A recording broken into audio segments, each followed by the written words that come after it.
to even be as a civilized person to call me and congratulate me. And of course, I want to seize the opportunity to thank Mr. President.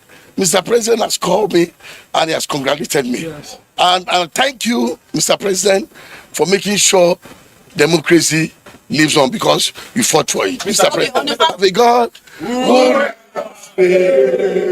I have a God. I have a God who never fails, who never fails, never fails, forever.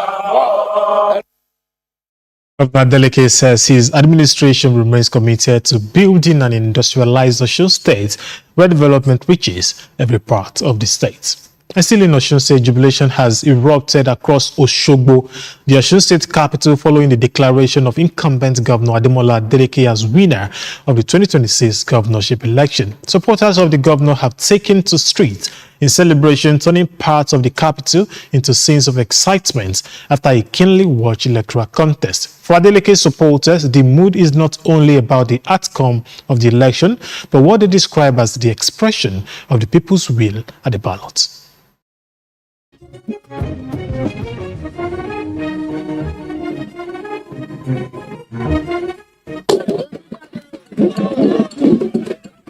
It is a different atmosphere in Osogbo this Sunday morning after fears of possible attacks kept businesses and commercial activities short. Normal activities are gradually returning to the Osun State capital.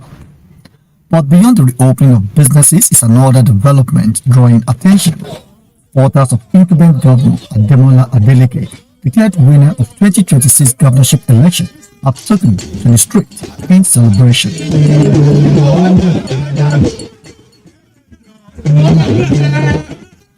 From streets to major gathering points across Osogbo, supporters danced and celebrated what they described as a victory for their candidate, and in their view, a reflection of the choice made at the ballot. Of course, the will of the people prevails despite all the shenanigans, the intimidation, killings, harassment,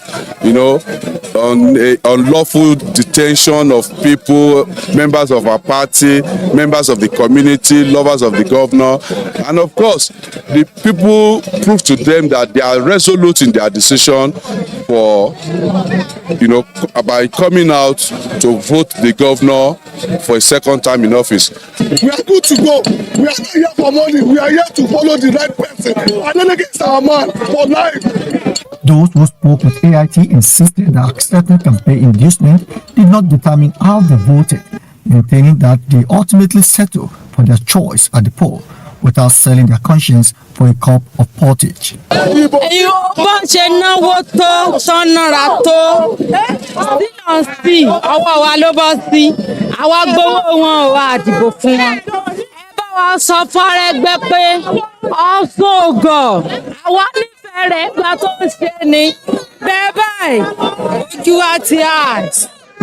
the jubilant crowd, the scene across Osogbo represents more than an electoral victory. They say it is a demonstration of popular support for the government and a reminder that in an election, the final verdict belongs to the voters. Landry Balola, AIT News, Abuja. And away from Osun State, a devastating landslide has left at least 3 residential buildings caved in, throwing residents of Obosi community in Idemili North local government area of Anambra State into panic. With a further threatening gully erosion, more buildings and livelihoods are at risk in the area.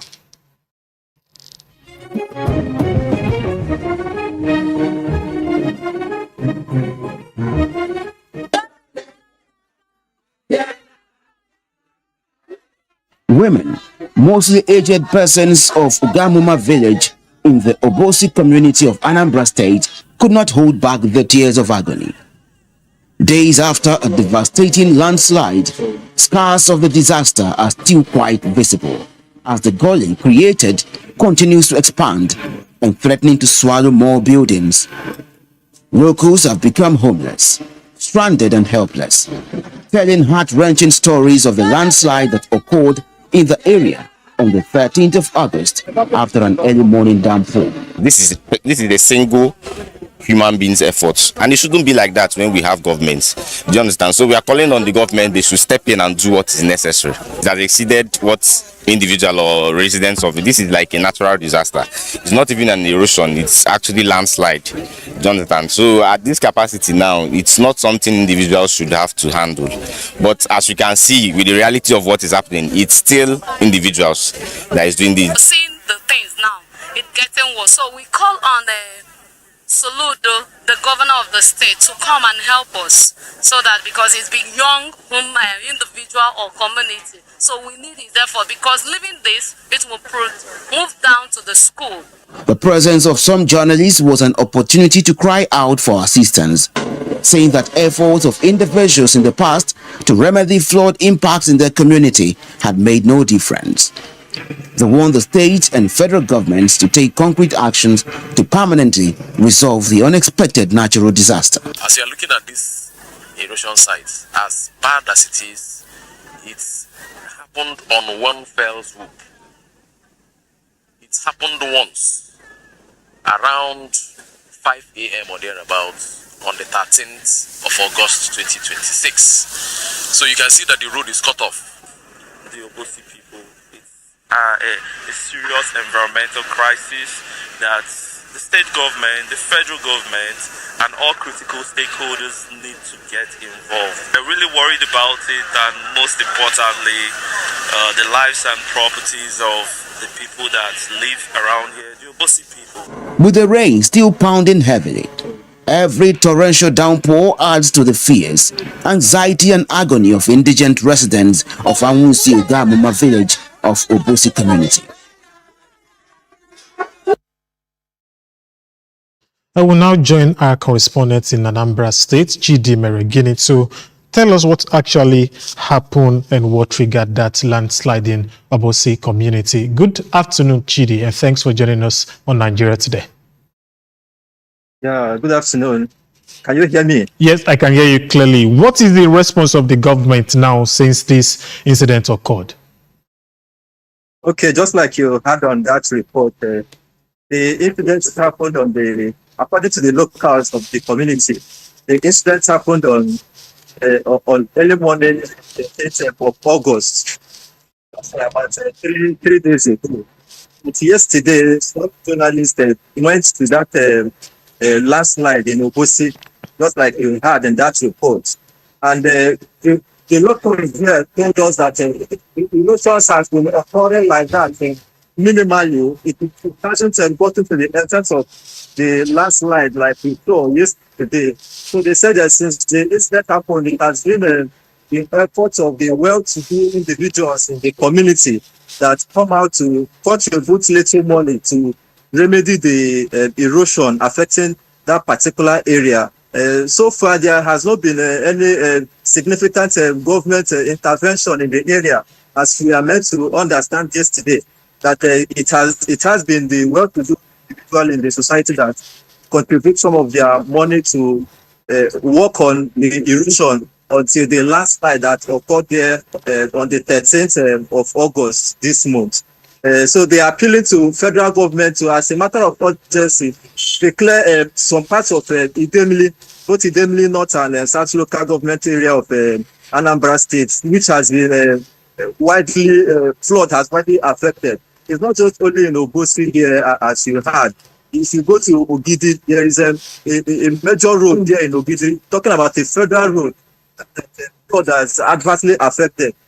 As some commuters not even use that road any longer, so they have to transverse local communities to access the road. So they want federal governments and other ecological agencies to come to their rescue to remedy the situation.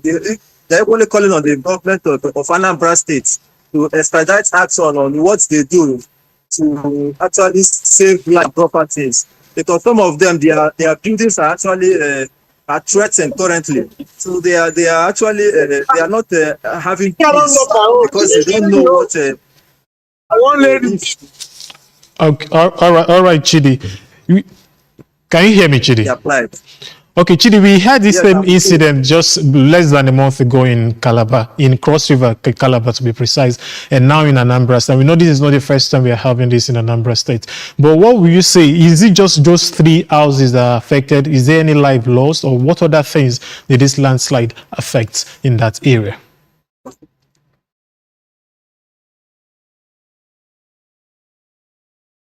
Can you come again? I didn't get you, please. All right. I asked you if it was just those 3 houses that were affected in Obosi community, or there are other people, are people still inside, or just take us through the effect so far. Okay, yeah. Just like you saw on that report, it's just the 3 houses for now that were affected. And as the people there told us yesterday, the place over the years usually experience minor erosion challenges.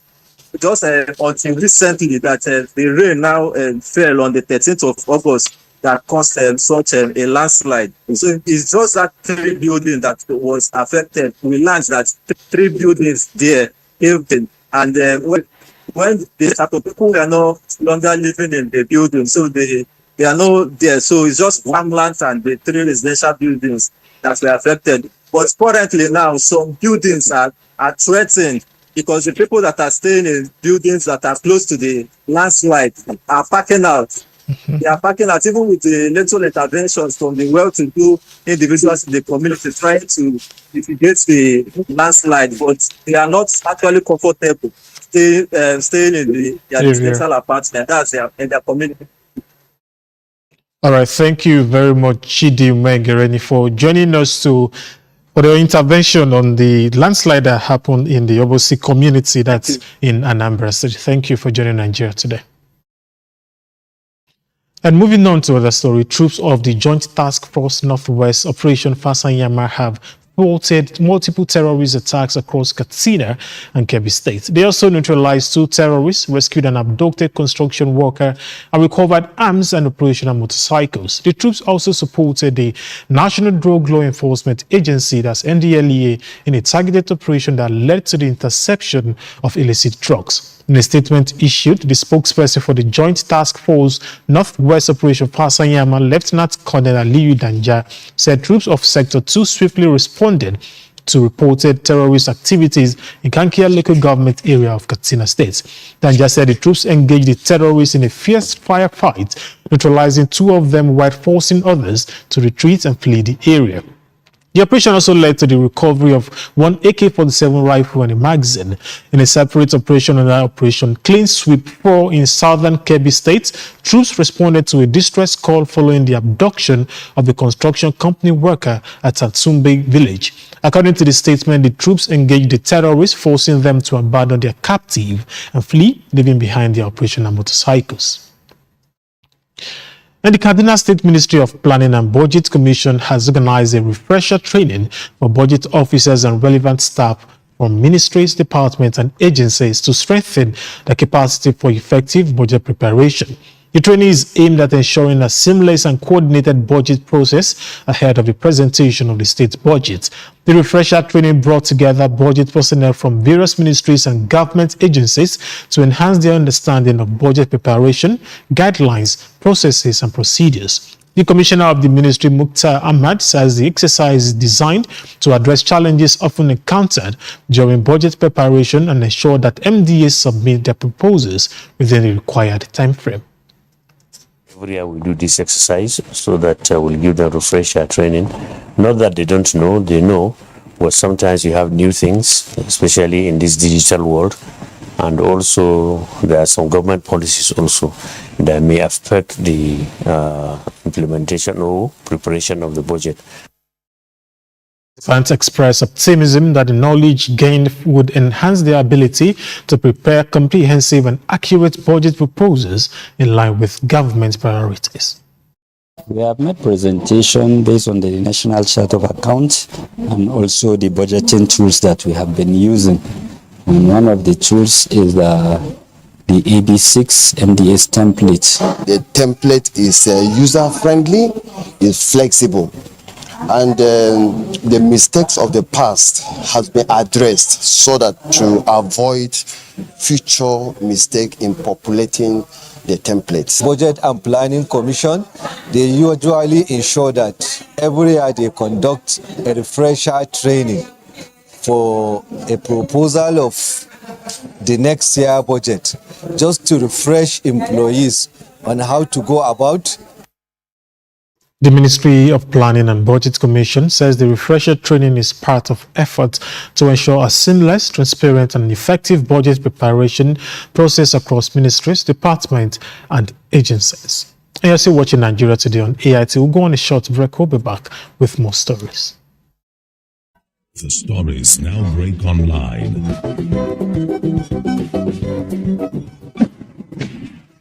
Don't miss anything from our real-time updates and exclusive content. Follow and participate in discussions on live TV studio programs to shape the narratives. Subscribe, engage, and share from AIT.live at AIT_online on X, AIT Online on Facebook, Official AIT Live on Instagram, TikTok, and Threads on YouTube.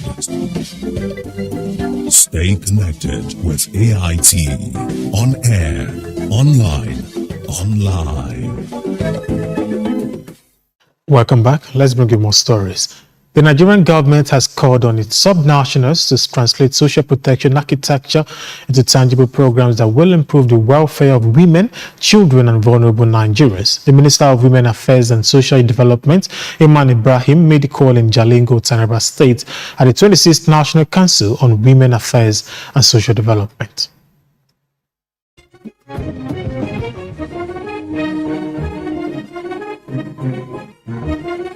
The 26th National Council on Women Affairs and Social Development held in Jalingo, Taraba State, with participants drawn from the 36 states of the Federation. The event themed Strengthening Families, Advancing the Care Economy for Inclusive Development, Operationalizing Nigeria's Renewed Social Protection Architecture, is designed to shift focus from policy formulation to implementation. Nigeria's Minister of Women Affairs and Social Development, Iman Ibrahim, opened the event with a call for action in improving the welfare of Nigerian women and children through the reflection of policies and programs in states' budgets and work plans. The minister also called for a 50% representation of women in leadership positions and decision-making, and no longer the much agitated 35% representation. There's an Abuja declaration for ensuring that we fully domesticate and operationalize the presidential declaration on gender equality, which is a 50-50 parity rule. It provides an opportunity for us to share experiences, learn from one another, strengthen partnerships, and develop practical strategies that could translate national policies into meaningful impact at the grassroots. Taraba State Governor Abu Kefes called for strengthened collaboration with international partners and civil society organizations in improving the well-being of children and women. The governor, represented by the head of service, Hamidu Kara, pointed that the well-being of families and vulnerable groups are critical to national development. Let our deliberations go beyond resolutions. Let our deliberations translate into tangible improvement in the lives of Nigerian women, children, families, and vulnerable persons. The 26th National Council on Women Affairs and Social Development brought together commissioners of women affairs from states of the Federation, stakeholders, and other development partners to deliberate on advancing Nigeria's social protection architecture. Lamini Chuye, AIT News, Jalingo. Organized labor in Africa, in collaboration with civil society groups and journalists across Africa, are pushing for government to set up what they call the Committee of the Willing to wage war against kleptocracy and illicit financial flows. This was the consensus of a 3-day multi-stakeholder dialogue on strengthening whistleblower protection, civic space, and anti-kleptocracy accountability in Nigeria. AIT's Zabulu Semoawu reports that a major worry for the groups is that only 12 countries in Africa out of 54, excluding Nigeria, have laws on the protection of whistleblowers.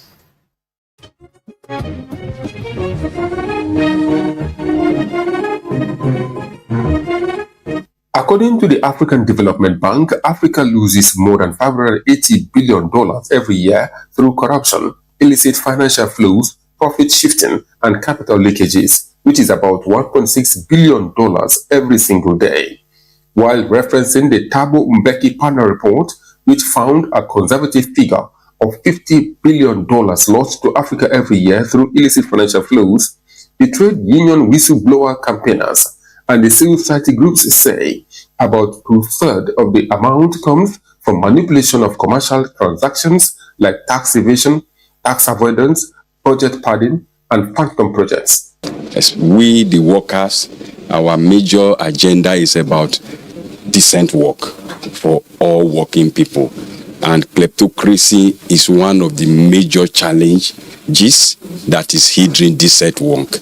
We are talking about decent wages, we are talking about living wages, we are talking about good working conditions, and all this requires money. Don't forget, value-added tax, everybody pays, including the one that is very poor. So when you do value-added tax increase across board, you punish the poor. There should be a progressive tax arrangement where those who earn more should pay. The stupendously rich should pay. 34 trillion waves for themselves. Only 28. And you tell me a tax to GDP is nowhere. No, that's not the point. The point is that there are so many things. The difference between some of these countries, where you come from, is that in Nigeria, impunity is working on all legs. The case of an alleged fake federal agency in Nigeria was prominent in deliberations among these anti-corruption campaigners, with calls demanding thorough investigation and protection of whistleblowers. In Africa, we have, as you know, that we have 54 countries, but only 12 countries that have a law to protect a whistleblower around the continent. But we have to mention also that it's not only about having a law to protect whistleblower, it's also able to apply this law. So the next step for Nigeria is going to be to have a law, but to be able to apply it. And the issues is not even about whistleblowing, because the facts are in the public domain. Everybody knows what has happened in the fake agency challenge, and is about a system-wide level of gross, if it's gross, negligence is gross and perverse, that ensures that everybody who had a hand in this should not be allowed to stay a day longer than today, because a lot of public interest has been decimated in what they're doing. If it's not about gross negligence, we are discussing persons who are participants criminis. Anti-corruption fight, kleptocracy fight cannot be incubed or emerged in politicking and politics. According to organizers, such gatherings must be encouraged by good-spirited citizens and leaders, as it is helping to intensify dialogue and engagement on the very issues that have eroded the prosperity of Nigerian workers and their families, and indeed Nigerians at large. Abulu Osemahu, ART News, Abuja. A 3-day workshop on intellectual property for growth in Africa has ended in Lagos, with stakeholders calling for stronger IP protection to unlock investment, create jobs, and expand economic opportunities in Nigeria's music industry. Convened by the U.S. Consulate General in Lagos, the WIPO and Nigeria alumni of the American Music Mentorship Program, United States Patent and Trademark Office, the workshop brought together music professionals, legal and policy experts, and emerging creatives to examine how effective intellectual property systems can protect creative assets and increase their commercial value.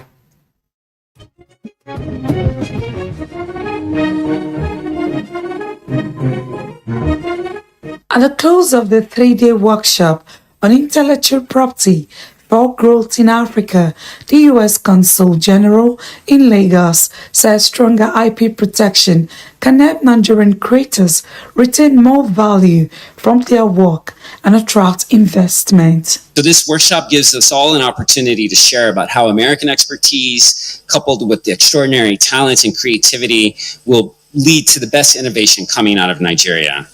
U.S. companies will play a role in this, financing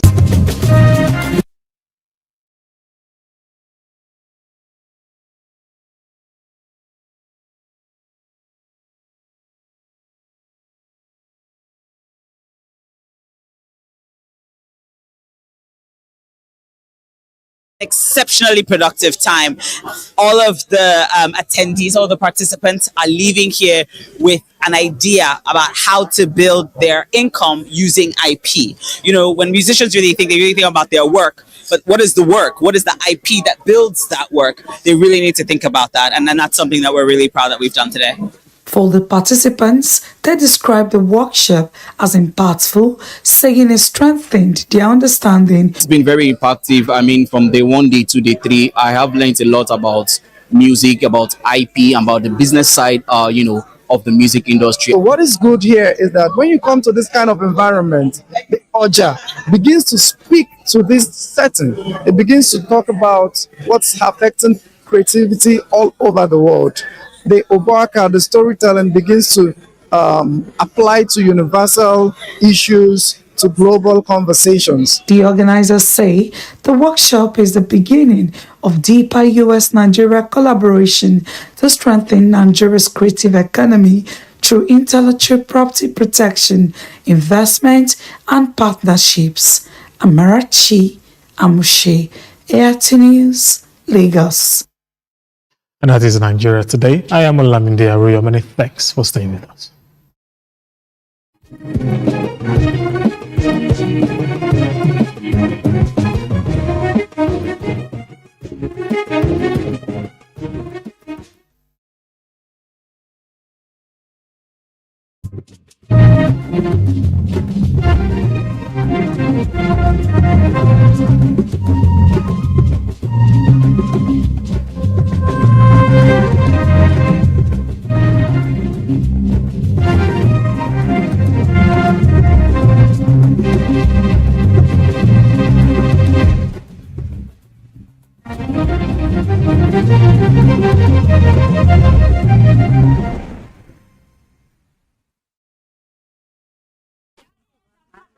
The number of children dying before their 5th birthday has hit a record low, according to new United Nations estimates. And Malawi is among countries highlighted in a UN report released on Wednesday for making significant reductions in child deaths. It, alongside Cambodia, Rwanda and Mongolia, have all been credited with a more than 75% drop in under-5 mortality since 2000. In the Malawian town of Nemetete earlier this year, parents like Secret Gibson were queuing up to get their children vaccinated against malaria, under a new program being rolled out in countries across the continent. When a child receives the vaccine like this, it means as he grows, he will be a healthy and strong person, but also as he attains maturity.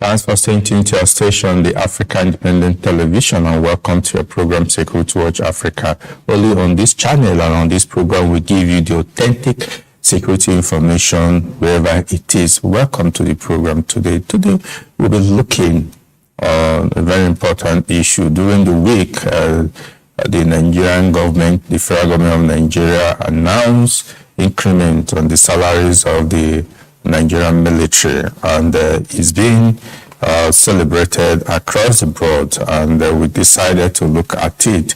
Increment in salary, will it further improve the troops' effectiveness? Because that is the issue.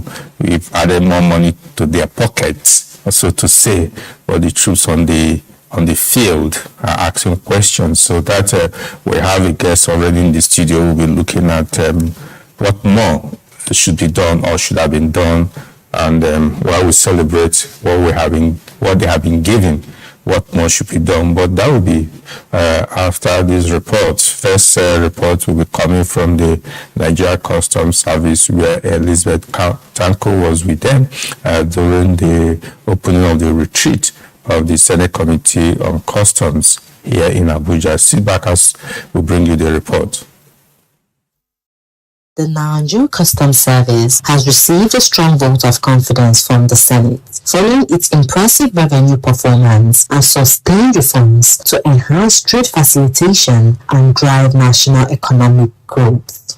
The Senate Committee on Customs, speaking through its chairman, Senator Jibril Issa, gave the commendation at the opening ceremony of a 2-day retreat of Senate Committee on Customs held in Abuja. The retreat, themed Legislative Oversight in the Context of NCS Modernization and Reforms, brought together lawmakers and senior officials of the Nigeria Customs Service to deepen collaboration and enhance legislative understanding of the agency's transformation agenda. Speaking further, Senator Jibril Issa described the service performance under the leadership of Comptroller General of Customs, Bashir Adewale Adeniyi, as remarkable, noting that it generated over 7 trillion naira in 2025, surpassing its annual target. In 2025, the approved budget was about 6.5 trillion naira. But the actual received was about 7.3 trillion. On behalf of the Senate of the Federal Bank of Nigeria, I want to appreciate the CG, members of the management and staff of Nigerian Customs Services for this impressive performance. He said the achievements reflect significant progress in revenue generation, trade facilitation, and anti-smuggling operations. The Nigerian Customs Service, under the able leadership of Bashir Adewale Adeniyi, has embarked on so many milestone reforms. The results today have manifested themselves in improved, what I call quantum leap in revenue generation, improved trade facilitation, and a very robust modeling activities. I want to commend Nigerian Customs Services for all. Also speaking, the Comptroller General of Customs, Bashir Adewale Adeniyi, emphasized the need for stronger collaboration between the legislature and the service. The service appears before this committee several times in a year. We come with our budgets. We come with our revenue returns. We come when there are questions to answer. Those appearances are proper, and we do not resent them. But an institution that meets its legislature only across a table of accountability will never be fully understood by it. And an oversight function built on that acquaintance alone is weaker than it needs to be. We have invited you here so that we will be able to close that gap. It disclosed that the service had already generated over 3 trillion naira between January and May 2026, while recording notable reductions in smuggling activities across the country. Last year, the service collected 7.27 trillion naira, exceeding our targets by 10.24%. And between January and May of this year, we've collected 3.35 trillion. These are not the figures of an administration that could be said to be in difficulty. CGC Adeniyi cautioned against measuring success solely by revenue, stressing that true progress lies in stronger systems and trade efficiency. Revenue growth in a period of currency adjustments can flatter an administration that has done very little. What matters is whether the growth rests on better systems or on favorable arithmetic. I want to let you know that our situation rests on system, and the promise of this retreat is to let you examine that claim rather than just accepting it from me. Elizabeth Franco, reporting for Security Watch Africa. Welcome back. Yes, we'll take you to the Nigerian Army during the 19th Africa Security Watch Awards held in the Gambia. The Nigerian Army, as an institution, and its personnel, 9 of its personnel won different awards. Elizabeth Tanko brings a report from the Nigerian Army participation at the award gala dinner. Sit back as we bring you the report. The Nigerian Army, under the leadership of the Chief of Army Staff, Lieutenant General Wahid Shaibu, has once again been recognized for its unwavering commitment to national security and regional stability. The Army was honored at a glamorous evening gathering during the award gala night of the 19th Africa Security Watch Conference and Awards held in Banjul, Gambia. At the event, the Nigerian Army was presented with the highest military and national defense award, emerging as a leading force in security operations across the continent.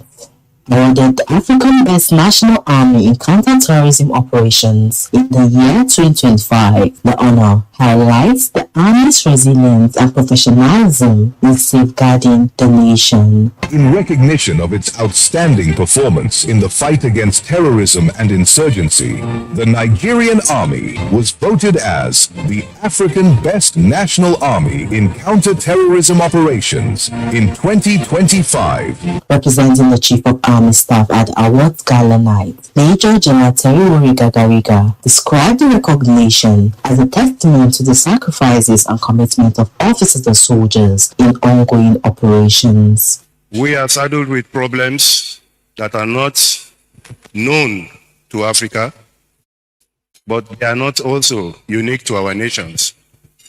Indeed, terrorism and insurgency knows no boundaries. So the transnational nature of what we face has put us in the good stead and has made it possible for us to rededicate ourselves to service. I want to speak on behalf of my Chief of Army Staff, thanking again Africa Security Watch for this recognition, and be assured that whatever you think you are commending us for, be assured not only as an army, but also a regional force.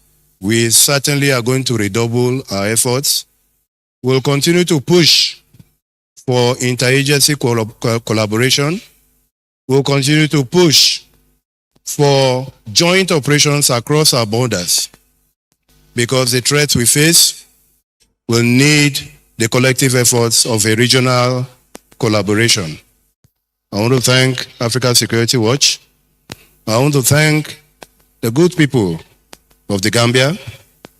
And I want to say again that this is dedicated to all Nigerian Army personnel who currently engage in the fight against terrorism and insurgency, particularly to our gallant souls that have been lost, and all those very, very gallant men and women who are currently facing the challenge and doing so very proudly. Thank you all for the recognition, and I thank you again. In addition, 5 officers and 4 soldiers of the Nigerian Army were also honored for their outstanding contributions. Among them was late Lance Corporal Mohammed Alaji, who was killed in action and recognized posthumously for paying the ultimate sacrifice in the line of duty. This particular award is very special to us as those who are living. This officer, late Last Corporal Mohammed Alaji from the Nigerian Army, represent millions of security officers who had laid their lives for us to be alive today. Without people like this, you see, somehow we don't have his picture here, symbolizing he has played his part, he has paid his due, he has laid his life for you to be alive. And to that, I will urge all of us to stand up for 1 minute silence in respect of all security personnel all over Africa who laid their life for us to be alive. What you see behind, I know every country in the world has a cenotaph. For whatever reason, we don't have late Lance Corporal Alaji's picture here. But it is instructive that he stands as one of those that we call the unknown soldier. He put his life so that we can also be alive. He is a soldier, I am a general, but I am standing here receiving it on his behalf because he has represented the Nigerian army and paid the supreme price. And that speaks to every ideal that a trained soldier will want. So in a very sober mood, humbly at that, I want to thank Africa Security Watch for recognizing him even in death. And I will use him as a point of contact to all those who have laid their lives, not only in Nigeria, but across the continent of Africa. We want to continue to pray that Lance Corporal Alaji's soul will rest in perfect peace.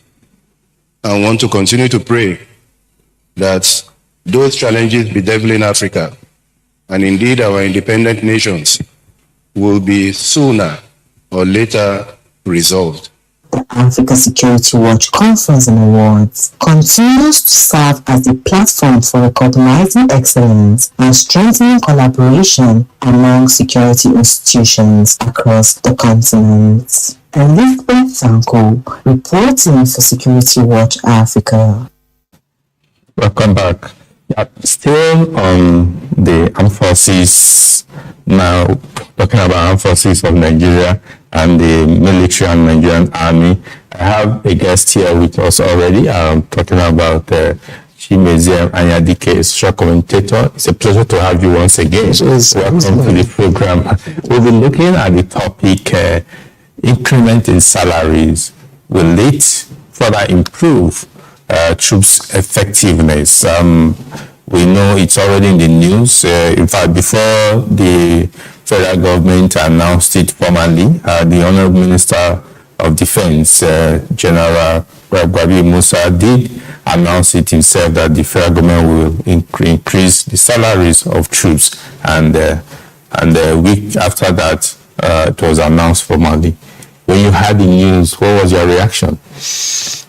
Well, I felt more like it's been a long time coming, because their remuneration has not been reflective of their general efforts, general hard work, and then with how biting the economy has been, in Nigeria, with the attendant inflation, high cost of living, and skyrocketing of the prices of essentials. So I felt like, well, it's been a long time coming, and it's good that it has happened. But I believe that more should have been done with regards to ensuring that the raises or the increment, truly reflects, should be able to cater for the high cost of living that these servants of the nation are faced with, alongside every other citizen in the nation. Yeah, thank you, because you brought about it, because so many questions are okay now. You have increased the salaries of the troops. They are not isolated from the general public and other security services. But let's still remain with the armed forces before we go to the general.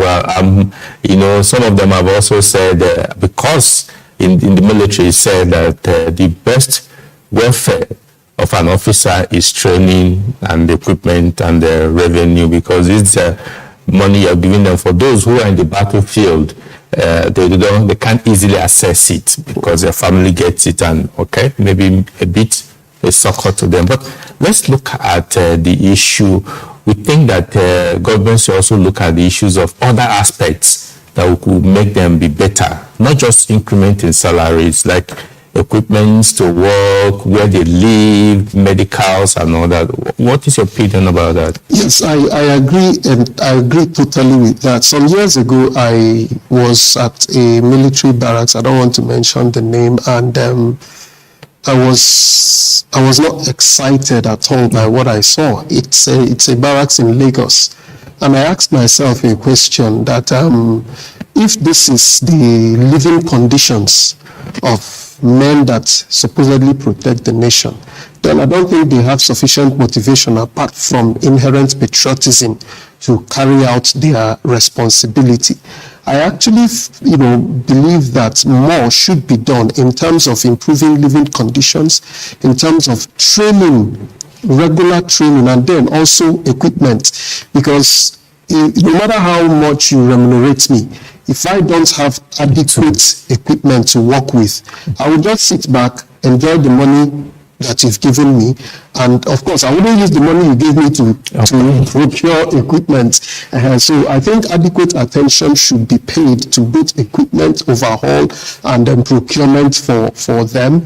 Training, round the clock training, regular training. In the private sector operators don't joke with training because it keeps their workforce abreast of trends, abreast of policies, and abreast of how to grow their business. So I think the same thing should be applicable to our armed forces, that they should be, undergoing regular training. I remember growing up, I used to read a lot. I read about maybe this particular general or the other went for training in Sandhurst, this one went for training in the UK, this one went for training, and all of that, and I feel that such things would really motivate our servicemen, not just to increase their remuneration. Of course, that helps because it would help them to take more adequate care of their families, but not just to rest on the oars on increasing and improving remuneration, but training and equipment as well is also for me, I believe it is the most effective trident for them to perform their duties exceptionally. Yeah, in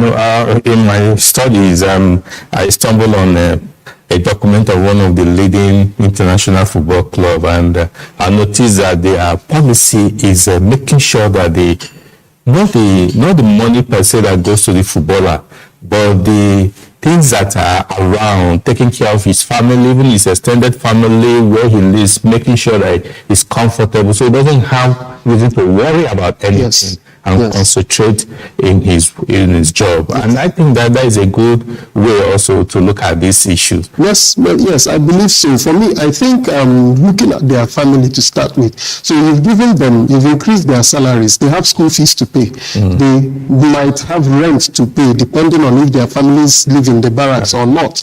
They will have rent to pay. They have health care to cater for from the money you have paid them. I think that for the offspring, for the children of those in the services, some sort of soft scholarship should be granted to their children.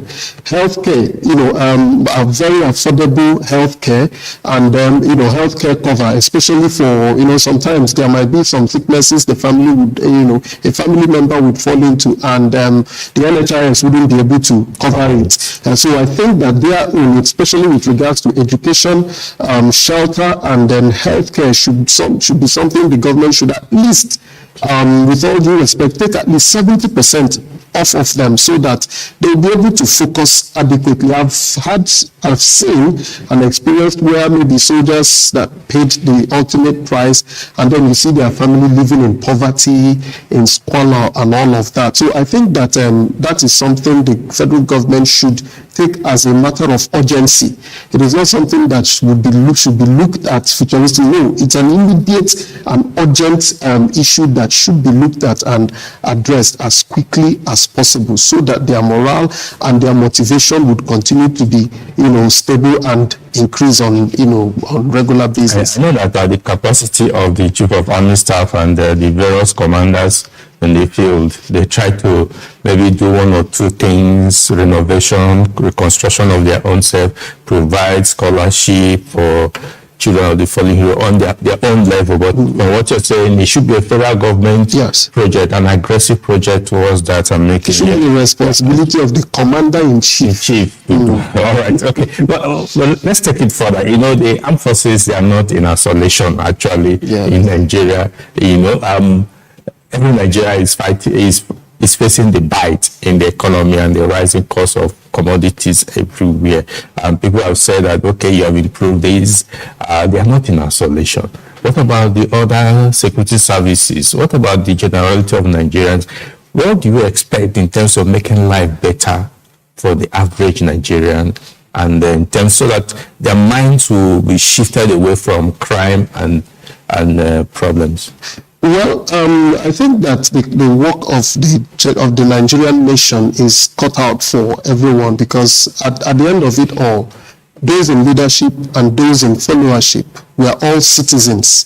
Fundamentally, we are all citizens of this nation, and whatever happens to the lowest citizen should be a challenge to be addressed by, you know, as it were, quote unquote, a higher citizen. So if the generality of the citizenry is facing the challenges of high cost of living, skyrocketing cost of prices and general services, goods and general services, and then there is nothing that is done to ameliorate these challenges, I think that the federal government has a serious responsibility on its hand. It's not just to, you know, try to position us for, you know, looking at our macroeconomics, trying to position us to look as if, you know, we are doing very, very well in the Committee of Nations, while back home the citizens are grappling with the high cost of living and all of that. So I think the government should look at some of its policies and look for a way to provide, you know, to ameliorate, to change, soften the challenges and change some of the difficult issues that Nigerians are facing as a result of these policies, so that we all would, like I said, we are all citizens. All of us would have reason to be proud of our nation and proud of our leaders. Okay, yeah, we're getting signal to leave, but I can't. I want you to say something about by next Saturday there will be the off-season governorship election in Osun State, and a lot of things have been said, drama here and there. Yes. What will you be advising voters in Osun State? Well, I just believe that everybody should carry out their civic responsibility. Vote who you believe would lead the state aright. Don't allow yourself to be bamboozled by reckless politicians that would want to, you know, buy your votes and all of that. And above all, please stay safe, because the desperation of the political class will always translate to some sort of unhealthy or unsafe things happening to the citizens. So everybody should stay safe, cast your votes, and go back home. Okay, thank you so much thank you for having you again. Thank you. Yeah, it's been a pleasure. With us today, it's as usual, Chimeze Anyadike, social commentator, looking at the issues, yes, the topic and the general situation in Nigeria. It's been our pleasure bringing you this program once again this week. Join us again when we bring you another exciting program. Until then, follow us on all our social media platforms where we'll discuss, interact with you much further on issues that affect security in Africa. Until next week, I say thanks for staying tuned and bye for now.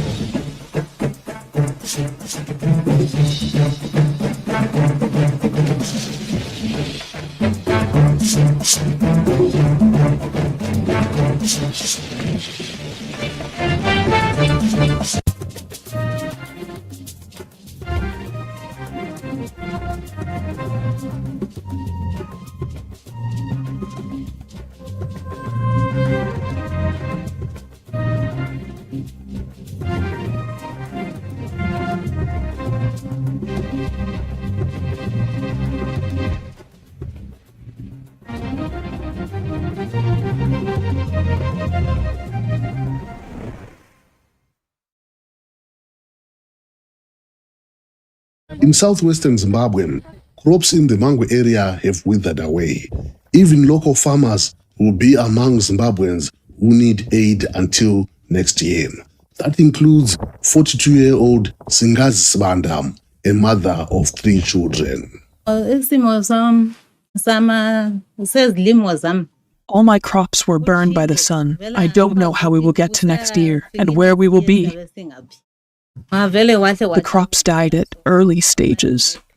Mangwe is one of the districts in Zimbabwe most affected by drought.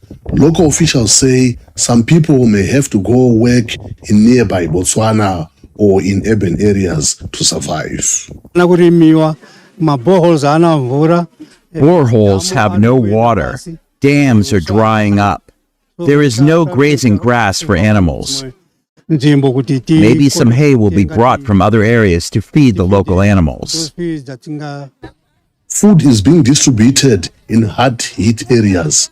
Evelyn Ndlovu is the Minister of Matabeleland South, also in the Mangwe area. She says the government is in touch with international aid agencies to get more help. Officials say the crisis is growing worse in the region due to recurring droughts caused by the El Nino weather pattern.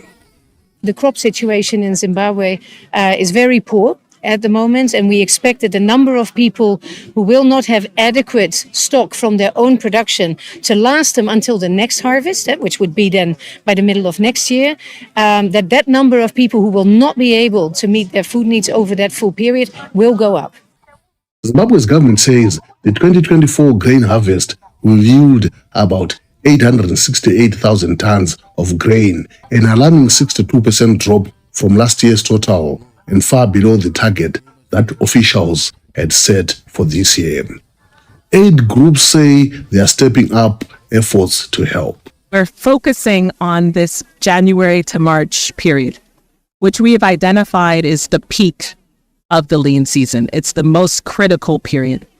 But as you're mentioning, it's also important for us to provide additional opportunities so that even throughout the year, people have options and means to support their families and households. A message that brings some hope to people like Sibanda. Meanwhile, Zimbabwe's information minister says the country is working to ease food insecurity by waiving taxes on the importation of rice, maize, potato seed, cooking oil, and genetically modified maize for stock feed in a bid to lower prices for average Zimbabweans. Columbus Mavunga, VOA News, Mangwe, Zimbabwe.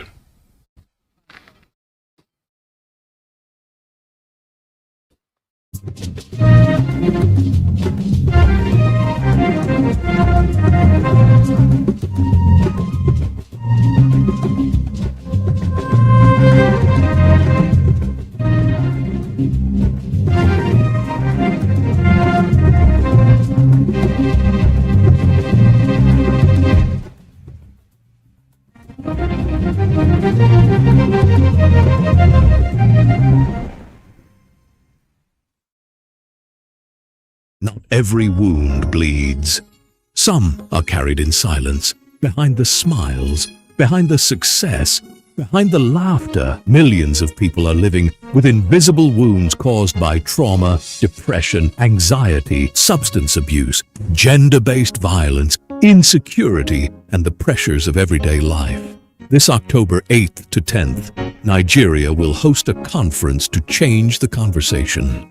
The Federal Ministry of Health and Social Welfare, through the National Mental Health Program, in collaboration with ECHO's Africa Initiatives, USA, proudly present.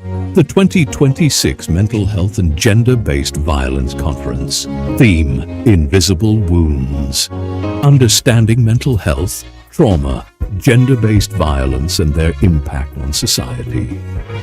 Join renowned global mental health experts, national policymakers, healthcare professionals, community leaders, and mental health ambassadors from Nollywood and the entertainment industry for 3 transformative days of learning, dialogue, innovation, and action. There's an African proverb that it takes a village to raise a child. Mental health is everybody's business. Together, we can replace stigma with understanding, silence with hope, and despair with healing. Because mental health is everyone's business. Be part of the movement. Register today. For sponsorship, partnership, and registration details, visit our website or call the numbers on your screen. Together, let's heal minds, strengthen communities, and transform lives. Mental Health and Gender-Based Violence Conference Nigeria 2026. Register and secure your spot now. Mental health is a human right. We should choose to challenge every negativity in our society that hinders the woman to be in her full potential. Choose to challenge the issue of gender-based violence in the family level, at workplace, in the society. We should choose to challenge it. Every one of us in the society will challenge and say, why is this like this?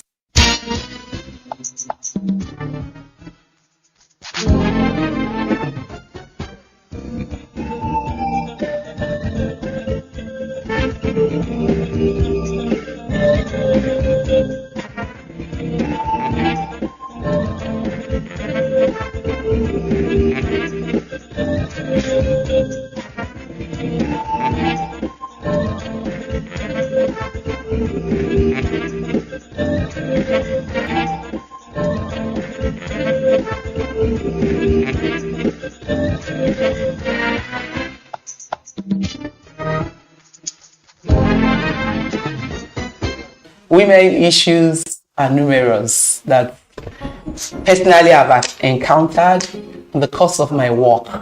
We have issues of gender-based violence.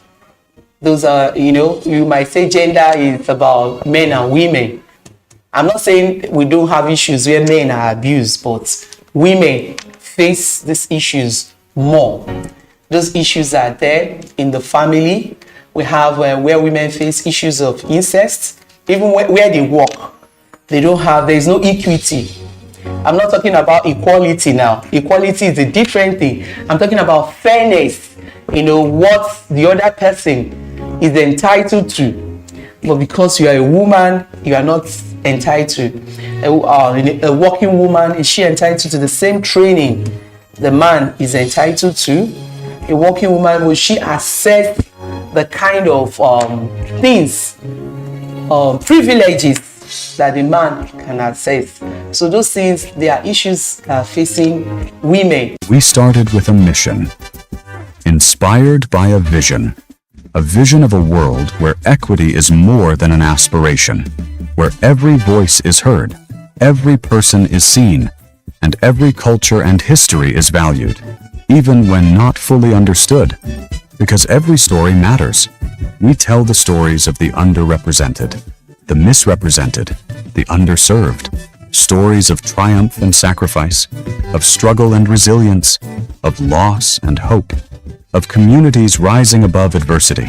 Stories that inspire, stories that educate, stories that challenge perspectives, stories that spark conversations, stories that move people to action.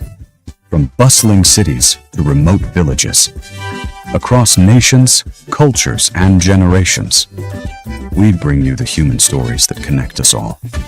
We write them, we film them, we share them with the world, bringing powerful stories into your home and to your fingertips.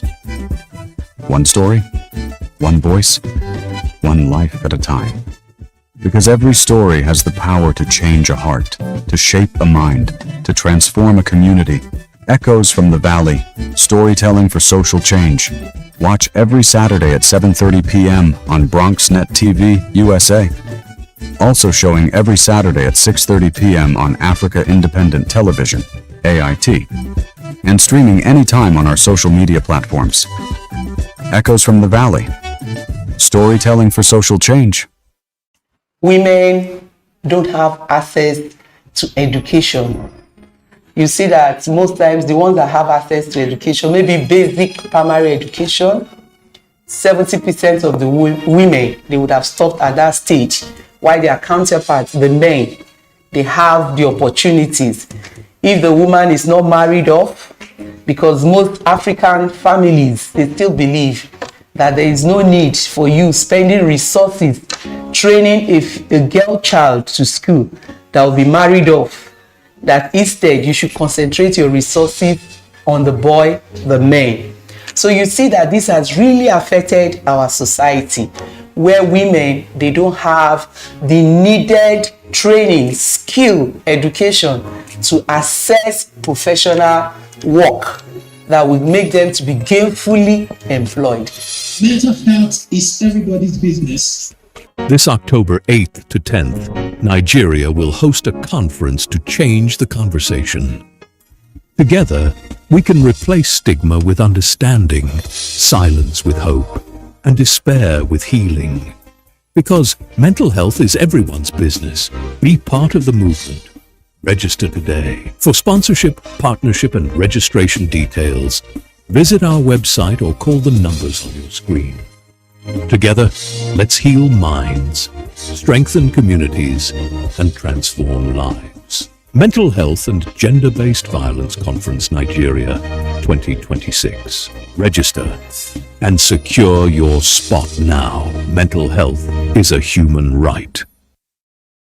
I remember, if a woman in Nigeria, then if you want to access international passports, a married woman, you must get the consent, a written consent from your husband that you need an international passport before one will be issued to you. Single mother working, you cannot access maternity leave if you're not married.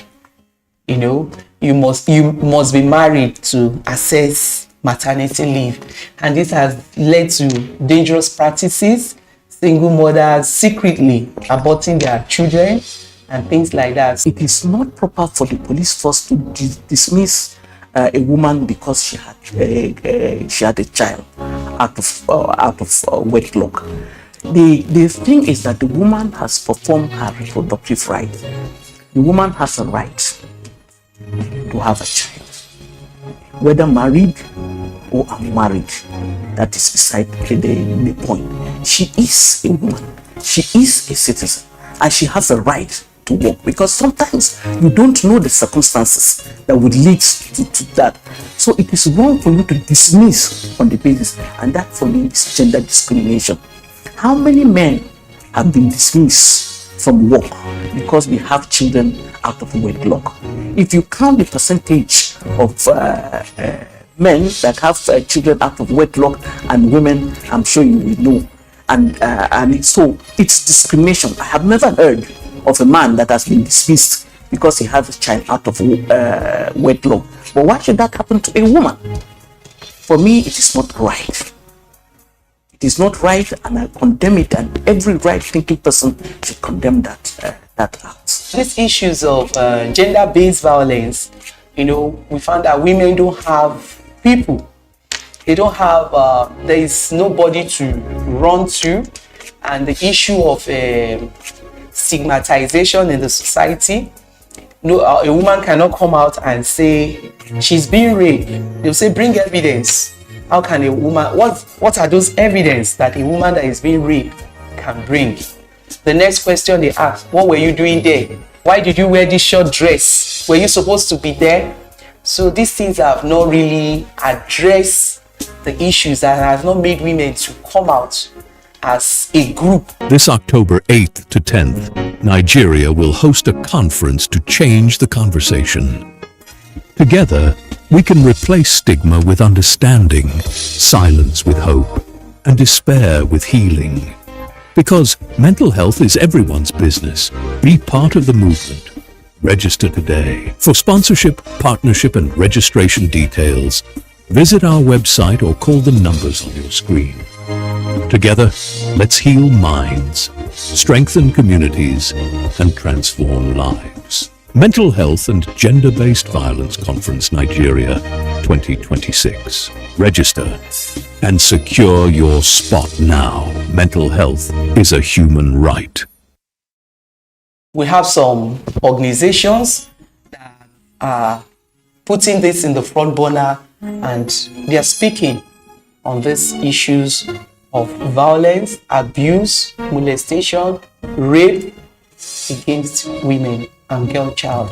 we fought against these things, and these policies has been changed. You can access international passport today.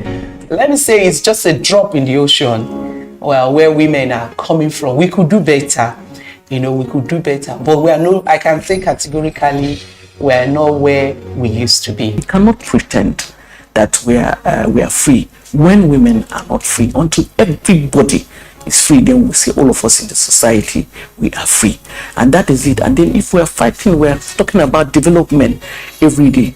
And then the women are suffering all kinds of discrimination. There's so much inequality in the society. The girl child is being discriminated upon and all that. Then how can there be development? There can never be development. I think the level of development should be judged as to the level or the start by looking at the status of women and girls. So that will be the level of development that we put ourselves. So if our women are very down there, then we are not developed as a nation. If the girls are down there, then we are not developed as a nation. So if we have to be strategic, then we have to look at the women, we have to look at the girls, we have to look at the young people and then we will have a development that is strategic in itself and is holistic and is all inclusive, and it will make the society a better place for everybody. Generally, the economy itself has made it possible for more women to be involved, because the economic situation is so harsh, so people are barely trying to survive. And so it's survival instinct is one. You need to survive. You need to do something to keep body and soul together. You need to take care of your family. So, and then the jobs are not there. You agree with me that the unemployment market, as far as I'm concerned, is huge. You can see that people have graduated, so many graduates around, but there are no jobs. There are no jobs. So people need to be engaged in one way or the other. Some people engage through internet. They are doing internet jobs. Some people are working from their homes in their little spaces and trying to make ends meet. Some go to the streets where it is allowed, and sometimes if it is not allowed, they go to the markets, or even around in areas where they stay in their community. They go around selling things door to door, office to office, if it's allowed, or on the streets. You see people trying to make ends meet. Sometimes you see people with a polythene bag, and that polythene bag has something that will help to put food on the table for that day. They are selling. I have this to sell. Would you buy? I have vegetables to sell. I have some wares to sell. I have now sanitizers to sell. I have nose masks to sell, and so many others. So that is it. So people are finding the formal jobs are not there, but of course the informal jobs are, the market is increasing because people have to survive, and that is why more women also have to work. If you look at the economic situation of this country, one person cannot earn, make enough earnings for a household to live on. If we, for example, if we were to take the minimum wage of Nigeria at the moment, and then it is just one person that is working, and if you look at our families, the least that you can have maybe in a family is about 6 people. That is the least. But that is without looking at the extended family.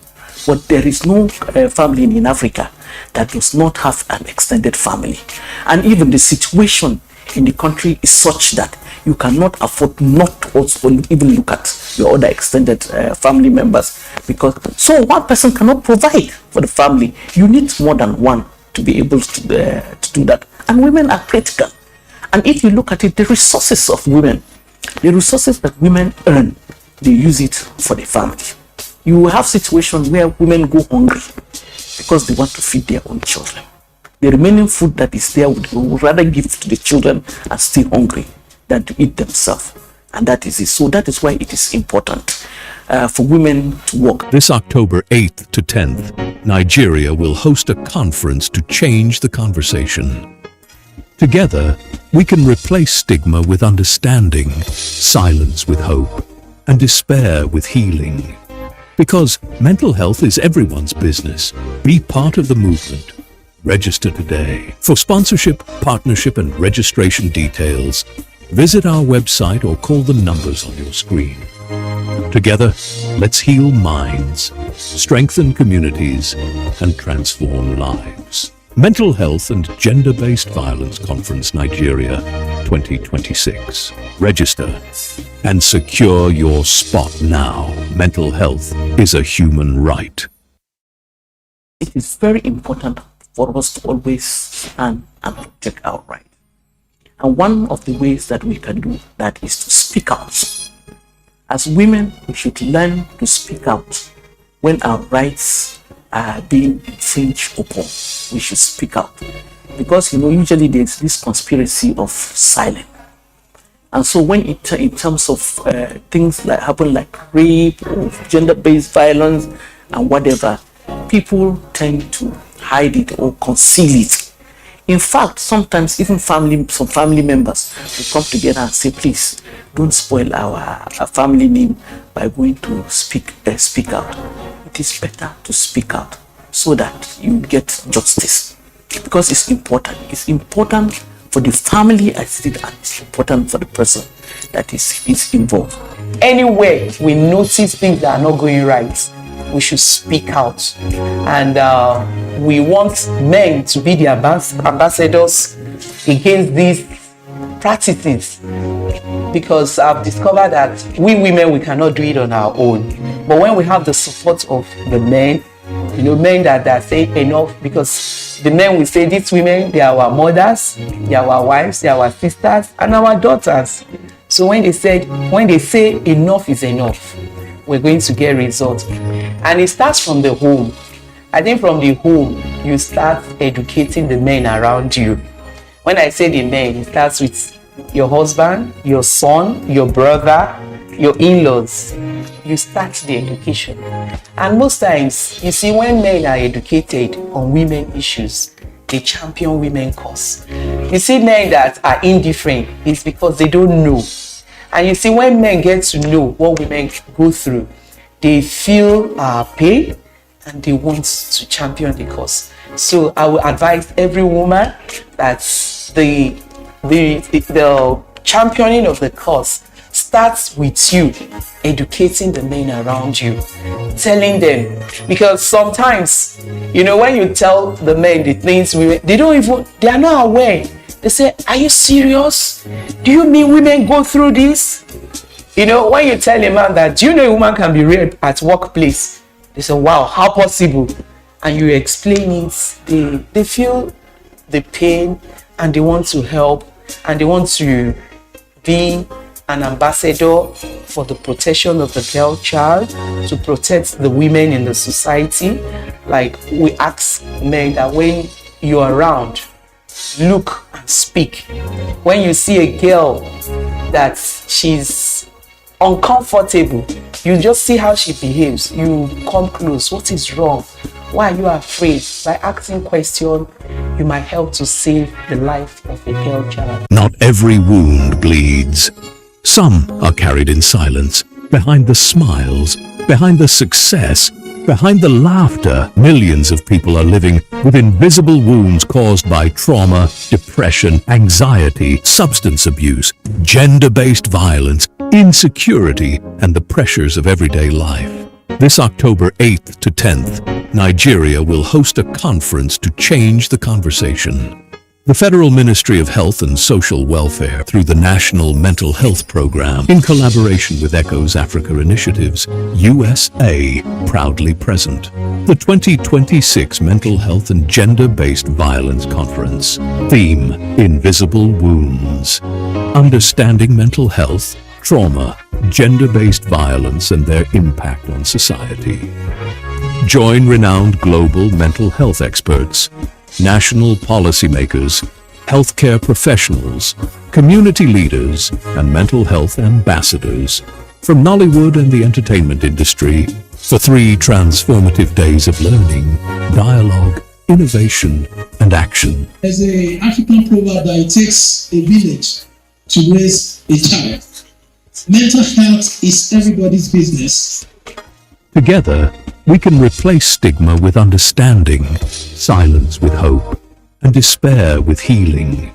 Because mental health is everyone's business. Be part of the movement. Register today. For sponsorship, partnership, and registration details, visit our website or call the numbers on your screen. Together, let's heal minds, strengthen communities, and transform lives. Mental Health and Gender-Based Violence Conference Nigeria 2026. Register and secure your spot now. Mental health is a human right. In the area of policy, laws, what are the laws for rape? It has to be strict, that will not encourage somebody to. We have nations where you have death penalty for rape. They have stricter measures. So until the government will get to where, because we discovered that during the lockdown, during COVID, so many women went through the issue of abuse, violence, rape, and all sorts. So if the government can come out with laws that will protect women, protect them in the family, protect them at workplace, also protect them in the society, it will go a long way.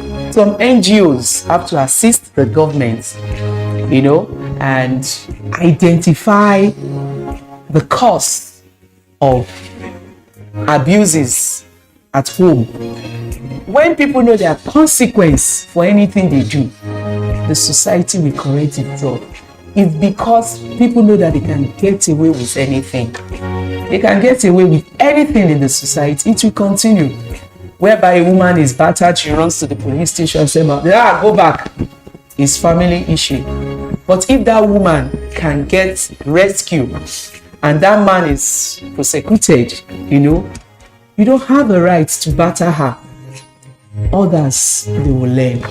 Join renowned global mental health experts, national policymakers, healthcare professionals, community leaders, and mental health ambassadors from Nollywood and the entertainment industry for 3 transformative days of learning, dialogue, innovation, and action. There's an African proverb that it takes a village to raise a child. Mental health is everybody's business. Together, we can replace stigma with understanding, silence with hope, and despair with healing. Because mental health is everyone's business. Be part of the movement. Register today. For sponsorship, partnership, and registration details, visit our website or call the numbers on your screen. Together, let's heal minds, strengthen communities, and transform lives. Mental Health and Gender-Based Violence Conference Nigeria 2026. Register and secure your spot now. Mental health is a human right. There was this study carried out by UN, and it was discovered that where women were involved in peacemaking, reaching peace agreement, those agreements, they last longer. They last longer and they do better than when men were involved. So you see that we really need women, especially in Africa, in all these leadership roles. There are instances where people have attempted or even committed suicide because these kind of issues have not been addressed. People have psychological breakdown and all of that. People become alienated from the society. They go into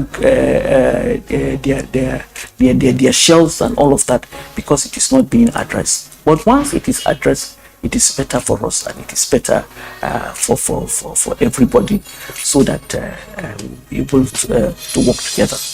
Join renowned global mental health experts, national policymakers, healthcare professionals, community leaders, and mental health ambassadors from Nollywood and the entertainment industry for 3 transformative days of learning, dialogue, innovation, and action. There's an African proverb that it takes a village to raise a child. Mental health is everybody's business.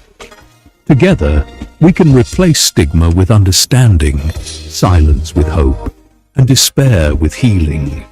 Because mental health is everyone's business. Be part of the movement. Register today. For sponsorship, partnership, and registration details, visit our website or call the numbers on your screen. Together, let's heal minds, strengthen communities, and transform lives. Mental Health and Gender-Based Violence Conference Nigeria 2026. Register and secure your spot now. Mental health is a human right.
Coming up on TPI. I was just very filled with rage. I would just see red and then I would come to, like, oh snap, you know, I either have like something in my hand or like person's on the floor or just like bloody, everyone's bloody.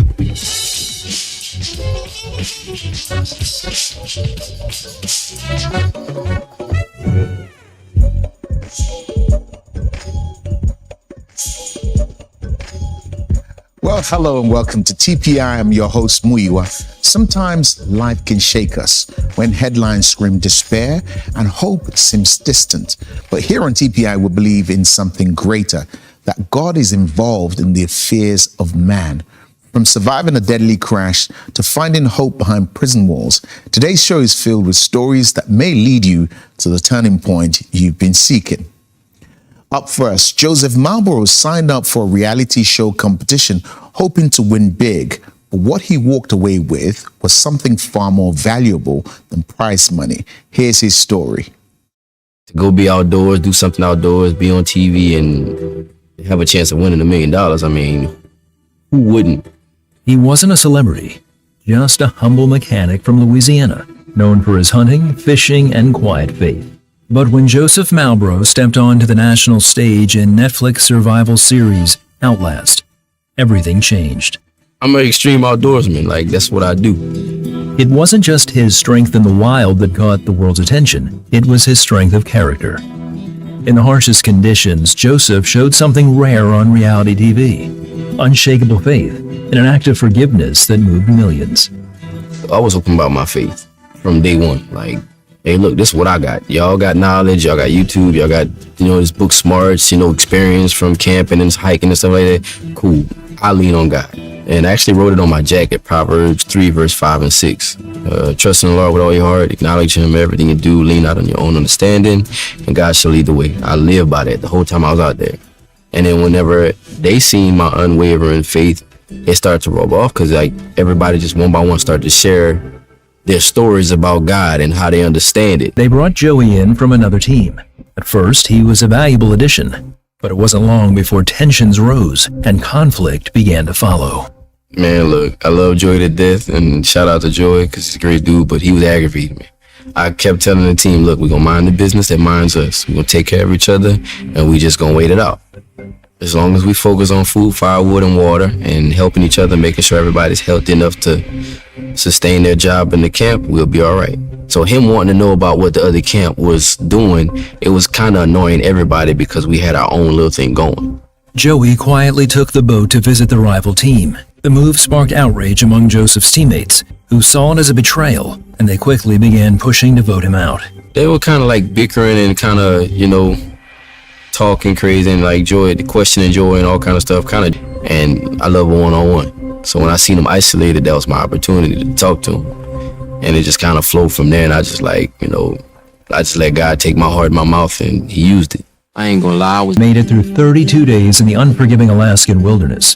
Joseph returned home, surprised by an outpouring of messages from fans around the world.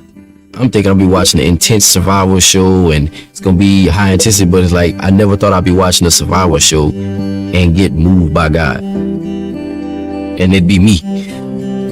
So it's and then the feedback started coming I'm talking about thousands of people, and I'm not even exaggerating, sending me messages. I can't even respond to them all hey man, you helped me find my way back to my faith. You helped me forgive my uncle that, molested me. You helped me forgive my best friend that betrayed me. You helped me come back to God. I used to be an atheist. So I'm looking and I'm God, boy, you slick. I'm thinking I was going there for some money, but he really sent me there to expose my faith. Though he didn't win the $1 million, Joseph discovered something deeper than survival. He learned to truly hear from God. Not having to worry about a cell phone, work, bills, job, nothing like that. It's something that every man needs to kind of decompress and to have that actual one-on-one time and give God their full undivided attention. Because listen, that type of silence is loud, very loud. You can hear yourself, you can hear God, your thoughts flow. When you close your eyes at night, you really, really hear God and you see God. When you're walking through the woods looking for something to eat, you hear God's directions, and even whenever you're just sitting down on a rock, looking off into the water, you'll get so much clarity on what the reason and what God wants you to do. Even just sitting there, God will say, peace be still. I don't want you to worry about nothing.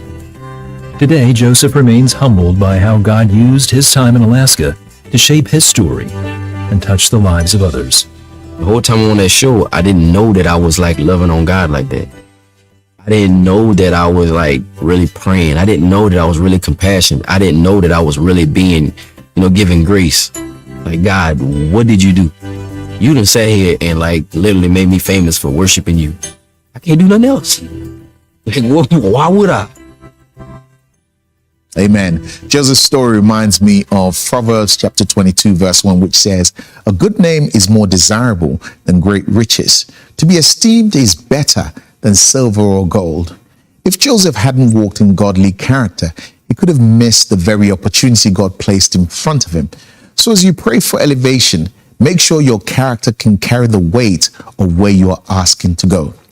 Now, don't go anywhere, because after the break, what started as a routine commute turned into a nightmare in just a heartbeat. I remember thinking, we're going fast. Standing there in the aisle, holding the luggage rack, I remember hearing my own scream. And that's my last memory.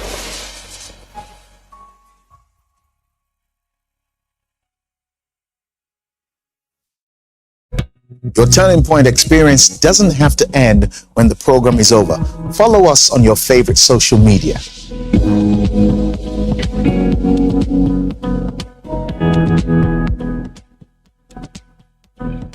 Welcome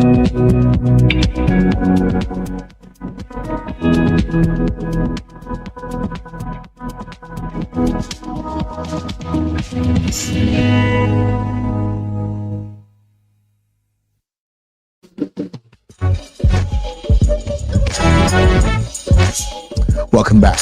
There are some moments that happen that forever change our lives. The woman in our next story, that moment came when a quiet train ride home turned tragic. Here's her story. I had a board meeting in Washington. I had other meetings, jumped back on the train, headed back home that afternoon.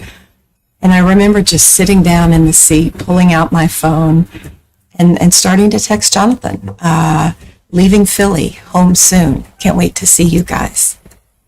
And I put my phone down and I was trying to reach into my bag to get something to read. I remember thinking, we're going fast. And then we started rocking. And I remember feeling like I was tipping forward, standing there in the aisle, holding the luggage rack. I remember hearing my own scream. And that's my last memory. Authorities say the train involved was going much too fast just before it derailed at 106 miles an hour. At least 7 people are confirmed dead, and some are still missing. I saw something in the news that said Amtrak train derailed, and I knew she was on an Amtrak train, and it started to look like it was a bad situation. Geraldine Ritter was in the front car of Amtrak 188 when it went off the tracks in Philadelphia. Her husband, Jonathan, tracked her phone to the crash site, then rushed to the chaos at the scene in hopes of finding her alive. My son Austin had, throughout the night, he was sending messages to people in the hospitals, calling them and doing all this stuff. And he would say, Dad, you got to find her. And eventually, apparently, he fell asleep at 4 or 5 in the morning. And at 6:30, I sent him a text. I said, we've found her. She's alive. Geraldine had been life-flighted to a trauma hospital, barely clinging to life. Doctors were doubtful she would survive the coming days due to the severity of her injuries. 3 days later, she woke from a coma, unable to move and on a ventilator. She was only able to communicate through blinking. Do you want to know what's happened? You're in the hospital. And I blinked once. You hit with such force that all of your abdominal organs were thrown up into your chest. Your chest was crushed, your rib cage were crushed, and that's why you have to be on this ventilator. You can't breathe on your own right now. She had a host of other injuries, including a broken pelvis and bleeding spleen. Amazingly, she did not suffer a traumatic brain injury. How do you go out hard enough out of the train to break your pelvis in half and not have some kind of serious traumatic brain injury? That is a miracle. While immobilized and in tremendous pain, Geraldine turned her heart and mind towards God. The only thing I can do right now is pray. It was the only thing I could do. And he held me. I remember being in so much pain, but physically held. We just gave thanks that I was here, that I was still alive. Whether I could walk again, it didn't matter. But maybe I would still be me. And we held on to that as our hope, as our gratitude. And it's what I think kept us out of an abyss. After 8 surgeries and 5 weeks in the hospital ICU, Geraldine was released to continue healing at home. When her son showed her photos of her train car, she was reminded of God's mercy and goodness. I said, I don't know how I survived that. That's how great God is. That debris field of twisted metal and the fact that I am here at home, that is how great God is. Over the last several years, Geraldine has endured a grueling recovery, more surgeries and setbacks. She remains thankful God sustained her through all of it. The crash strengthened my faith in so many ways. I know with every fiber of my being that I wouldn't have made it through without my faith. There were too many moments that were so hard. And there were too many moments where I thought, I can't keep doing this. The spiritual strength that God gave me to get through some of those low points, but also the strength that came from our community of faith, from other people of faith reaching out to me. And many of them probably have no idea of the impact that they had. But it told me I wasn't alone in going through this. We take this as a miraculous gift that she was able to live and that I get the rest of her life, and that she gets to raise her children and I get to be her husband for longer. I can be an active mom with my boys. I saw my sons graduate high school. I saw one of them graduate college. I have a beautiful life, and I'm very, very grateful for it. Geraldine's book, Bone by Bone, tells the story of her faith, her recovery, and the grace that miraculously kept her alive. I struggle with the word miracle. It's a complicated word. I prefer the word grace. Grace is an undeserved gift. And those other 8 people, they didn't deserve to die. I don't believe that any more than I deserved to live. I was given a gift, and I can accept a gift. I'm reminded of a scripture that says, His strength is made perfect in our weakness. If you're facing something unimaginable right now, do what Geraldine did. Talk to God. Ask Him for grace to see you through the circumstance. Now don't go anywhere, because after the break, a young man confronts the brutal reality of gang life when his closest friends are gunned down. His gripping journey from the streets to survival is one you don't want to miss. Stay with us.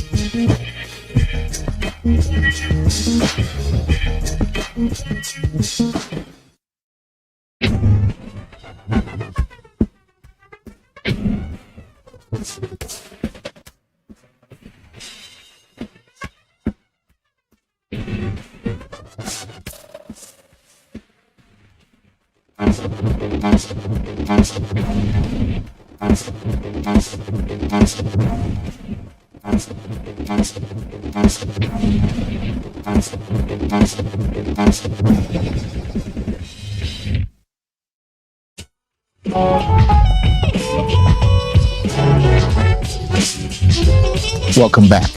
Johnny Chang's childhood was scarred by abuse. As a teen, he chased love in the streets and found it in a gang, a choice that nearly destroyed him. But at rock bottom, locked away and broken, he encountered a moment that changed everything. Here's his story. He would beat me every day, multiple times a day. I remember like just fearing for my life. Like I would freeze up. And next thing you know, I'm seeing stars. From the age of 5, Johnny Chang suffered physical abuse from his father. The beatings became a source of anger and led to fighting with his peers. I was just very like filled with rage. I would just see red and then I would come to like, oh snap, you know, I either have like something in my hand or like person's on the floor or like we're just like bloody, everyone's bloody. Like it was really bad. Johnny grew up in East LA in the housing projects. By age 12, he joined a gang. Seeing the gang members, even the Asian gang members with money, they had cars, clothes, notoriety. There was just some kind of like pull. And on top of that, I noticed they were very tight-knit. They were very family-oriented. Feeling at home with his new gang family, Johnny began committing violent crimes. At 12 years old, Johnny was sent to a juvenile detention center for the worst of the worst. Over his 4 years there, he witnessed sexual assault, was in more than 40 fights, and became even more hardened. When I saw that, I was like, you know what? Even if I die, like I'm not going to let these people step on me. At 16, he was released. As a 17-year-old, Johnny was tried as an adult and sent to federal prison for assault with a deadly weapon. He knew being locked up in the penitentiary was another level. I was scared. You're now in there with people who are like, you know, adults, and they're crazy. You know, they'll kill you. He served 8.5 years of his 10-year sentence and wondered what real life looked like on the outside. I just felt this uncertainty. I had seen people who had completely been rehabilitated in prison, and they say I'm never going to come back here, but 6 months later they're back. Like it's not hard to come back. You know, it's very hard to stay out. So it's like I was just existing at that time, and I felt a lot of like emptiness inside of my heart. Johnny tried living a normal life. I applied to like a lot of places and nobody called me back. So at that point, I really felt like a rage again and anger. And I'm like, okay, if you're not going to give me a chance, then I'm going to just go and live the way that I know. Back on the streets, he was making $30,000 to $40,000 a month selling drugs. For Johnny, it wasn't enough. Still felt that emptiness, still felt that void, which was like blew my mind, you know. I thought if I made some money, I'll be okay, you know. During a robbery attempt of a rival drug dealer, Johnny's fellow gang member was shot. A few days later, another friend was killed. So it's just like death all around me. And I really started to think for like I never really thought about death because I was so caught up in the moment. His mother, who became a Christian while he was incarcerated, asked Johnny for a ride to church. The pastor's like, hey, Johnny, heard a lot about you. You know, glad that you're home. Your mom has kind of talked about you a little bit. But, you know, would you like to have some black bean noodles? And that's actually my favorite. You know, it's like my favorite dish. So I just parked the car, went inside, ate the black bean noodles. It was really, really delicious. And he starts to kind of ask me some questions. The pastor shared the good news of Jesus with Johnny and spoke very directly about his need for a savior. And he talked about emptiness, void, you know, this feeling that I felt. It was as if he was like dissecting my heart and giving me the antidote. It's almost like a light bulb clicked and it turned on. Johnny gave his life to Christ and noticed a complete change in his life and in his heart. A friend told Johnny the change is clear. He told me, he's like, you know, it's obvious that you're so peaceful. Like you're not what you used to be. You know, he's like, I could see that like emanating out of you. He has since reconciled with his father, who has also become a Christian. Today, he's podcasting and ministering in prisons. I think God has really led my life to put me in a position of being like in the bottom of the bottom, right? The lowest of the lows, going to prison and just drug everything, gangbang and everything. And I feel like God did that so I could understand people's hearts, like different levels. You know, not everyone's been to prison, but we're all interconnected by sin and struggle. There is hope, but it's not in this world. It's not in money. It's not in fame. It's actually in God alone. And that's just what I'm here to do, is to shed light on that. Amen. I love what Johnny said. You may not have been in prison, but we all share one thing in common. Apart from Jesus, we're bound by sin. Are you trapped by a habit, a lifestyle, or your past, or even toxic emotions and thoughts? Do you need freedom? Just like Johnny, you can find freedom in Jesus. John 8:36 says, if the Son therefore shall make you free, you shall be free indeed. Jesus is offering you freedom today. Will you accept it? It's accepted with a simple prayer. So say these words with me if you want the freedom that Jesus gives. Lord Jesus, I want to be free. I accept that in my own self, in my own strength, it's not possible. That is why you died on the cross for me. Jesus, I believe you died for me. You rose again, and you're coming back. And I want to be a servant of yours. I want to be a child of God. I want to be made free and made new. Jesus, come into my life. Amen. Lord, I pray for my brother and my sister who said those words. I ask that your power by your Spirit would invade their lives right now. Pray the mind that's been cloudy and uncertain will be clear. Pray the body that's been racked with pain would know healing right now. I pray that a relationship that's been broken would know a phone call that turns it all around now. so that they might know that Jesus, you were alive, you were real, and you care. This is my prayer. Jesus, in your name, amen. If you'd like to know more about what it means to have a relationship with Jesus or want someone to personally pray for you, please message us on WhatsApp and someone will reach out to you. Now, if you're in Europe or the United States, you can call us on the number on the screen.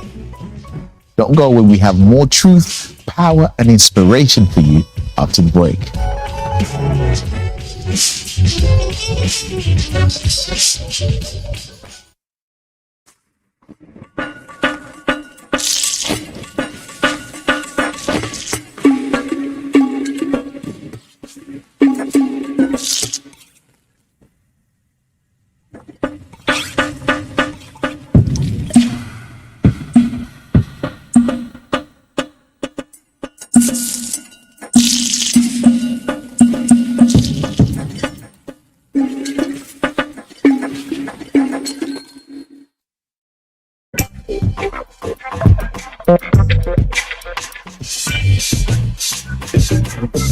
Welcome back.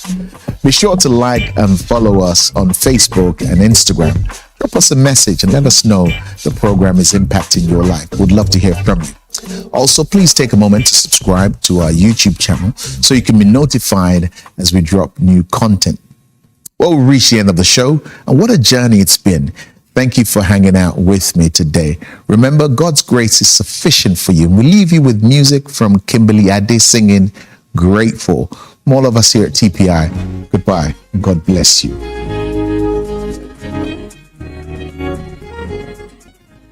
He's a mighty good God, and I'm grateful. My God is always making ways. He's a mighty good God, and He's faithful. He's fighting for me every day. To Him who sits upon the throne, hallelujah. My steps are ordered only by Him. To Him who sits upon the throne, hallelujah.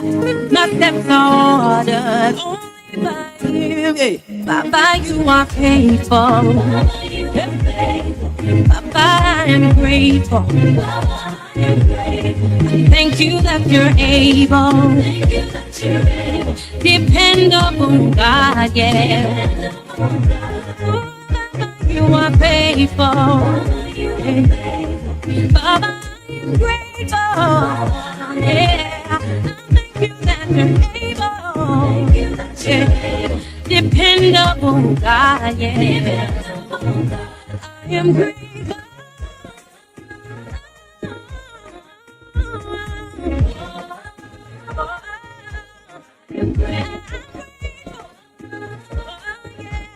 Dependable God, yeah. He's a mighty good God. Yeah. And I'm grateful. Always making way. Mighty good God. Yeah, He's a mighty and His faith, running for me. Oh yeah, to Him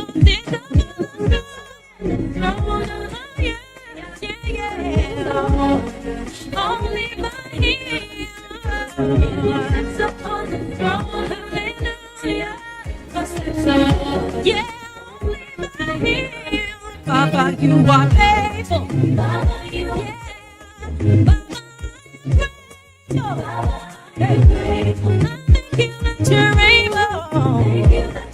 Yeah, dependable God, yeah.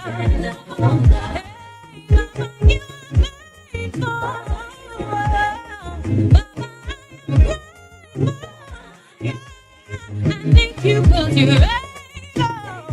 Yeah, dependable God, yeah. You hear my tears of it's all only by Him. Him sits upon the throne. Oh, it's only by Him. Oh, yeah. We give you all the glory.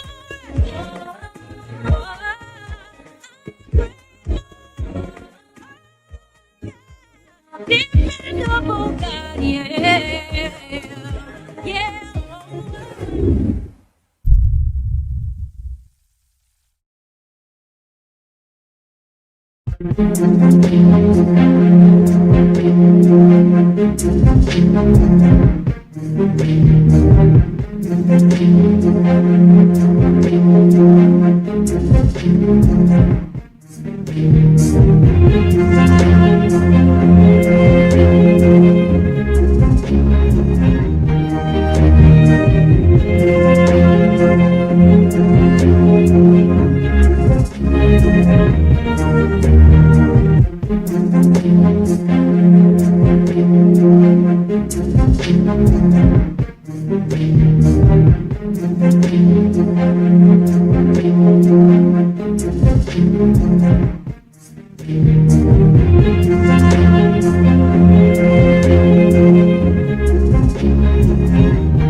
Jubilation in Osun State as Independent National Electoral Commission (INEC) declares Ademola Adeleke of the Accord Party winner of Osun State governorship election.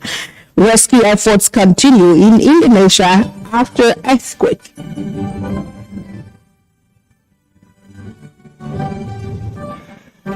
"12 killed as police bus bears off Hungarian motorway." This is the World News on AIT. I am Onoshorena Obozege. You're welcome. Thank you so much for your patience. We start from Osun State this afternoon, where the governor, Ademola Adeleke, on Sunday was declared elected, having won 19 out of the 30 local government areas in the governorship election held across the state on Saturday. The state returning officer, the Vice Chancellor of the Federal University, Oyo Ekiti, Professor Joshua Ogunwole, declared the result of the poll at about 7:24 a.m. on Sunday. Adeleke polled a total of 511,067 votes to emerge victorious in the contest. Ogunwole subsequently returned the governor to office for another 4 years. The Ademola Jackson of Accord Party has satisfied the requirement of the law. Is hereby declared the winner since the third election. Signed by the returning officer, Vice Chancellor, 16th day of August 2026.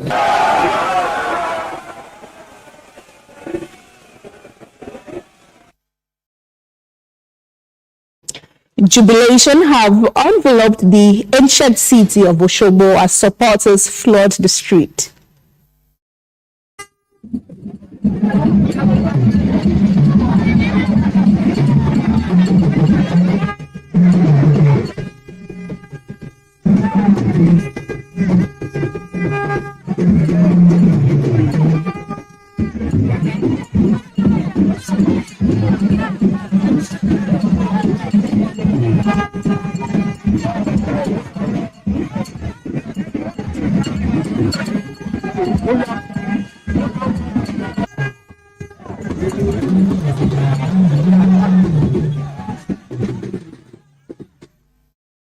And even more jubilation has erupted across Osogbo, the Osun State capital, following the declaration of incumbent Governor Ademola Adeleke as winner of the 2026 governorship election. Supporters of the governor have taken to the streets in celebration, turning part of the capital into scenes of excitement after a keenly watched electoral contest. For Adelike's supporters, the mood is not only about the outcome of the election, but what they describe as the expression of the people's will at the ballot.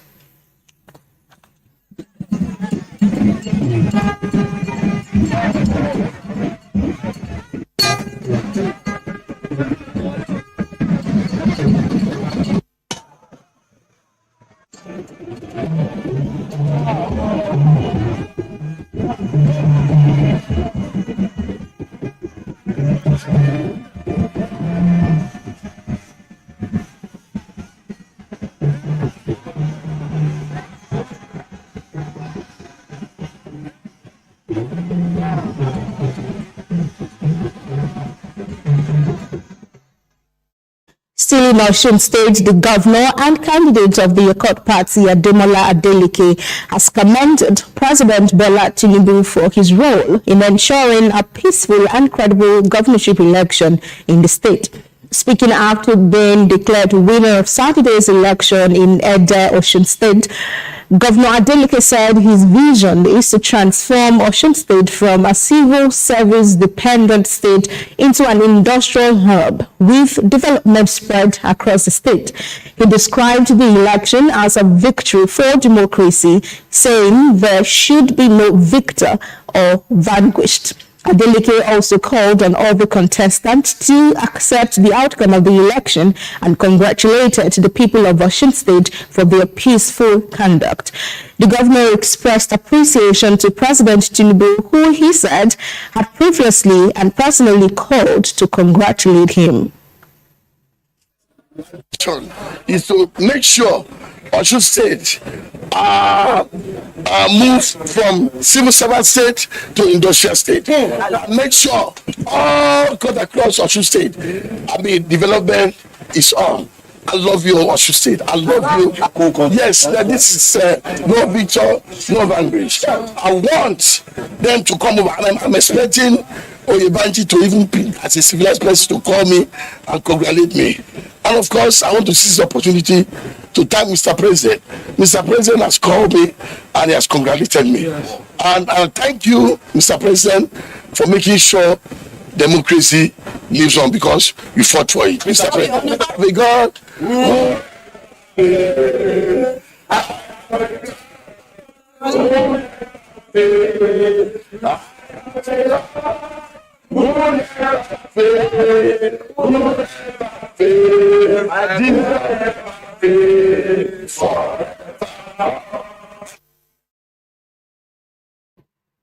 Governor Adeleke says his administration remains committed to building an industrialized Osun State where development reaches every part of the state. And to news from outside Nigeria now, rescue teams in Indonesia have been searching for survivors of a major earthquake that left at least 47 people dead. The magnitude 7.7 quake struck the island of Flores shortly before 5 p.m. local time on Saturday at a depth of 15 kilometers, Indonesia's Meteorology and Geophysics Agency said. The magnitude 7.7 quake struck the island of Flores on Saturday at a depth of 15 kilometers, Indonesia's Meteorology and Geophysics Agency stated. The National Disaster Management Agency said preliminary reports indicate more than 900 homes and hundreds of other buildings were damaged severely by the quake and 341 aftershocks. However, the full scale of the disaster is still unclear, and news of a second earthquake of magnitude 6.9 at the other end of Indonesia served as a reminder of why this region is called the Ring of Fire. Tremors from the Saturday's powerful earthquake were reportedly felt by residents as far as west as Bama, but the Mangareya province was among the most affected. Preliminary data shows that 24 fatalities had been recorded there, while 17 deaths were recorded in East Mangareya province. still in Sika province, and at least one in each of the Nanga, Ende, and West Nigeria province. At least 2 others had been seriously injured and level slightly injured. The agency said more than 5,000 people remained in evacuation shelter and 10,500 aid packages have been sent to affected areas. It will take time to assess the full extent of the destruction in the region, which is remote and mountainous.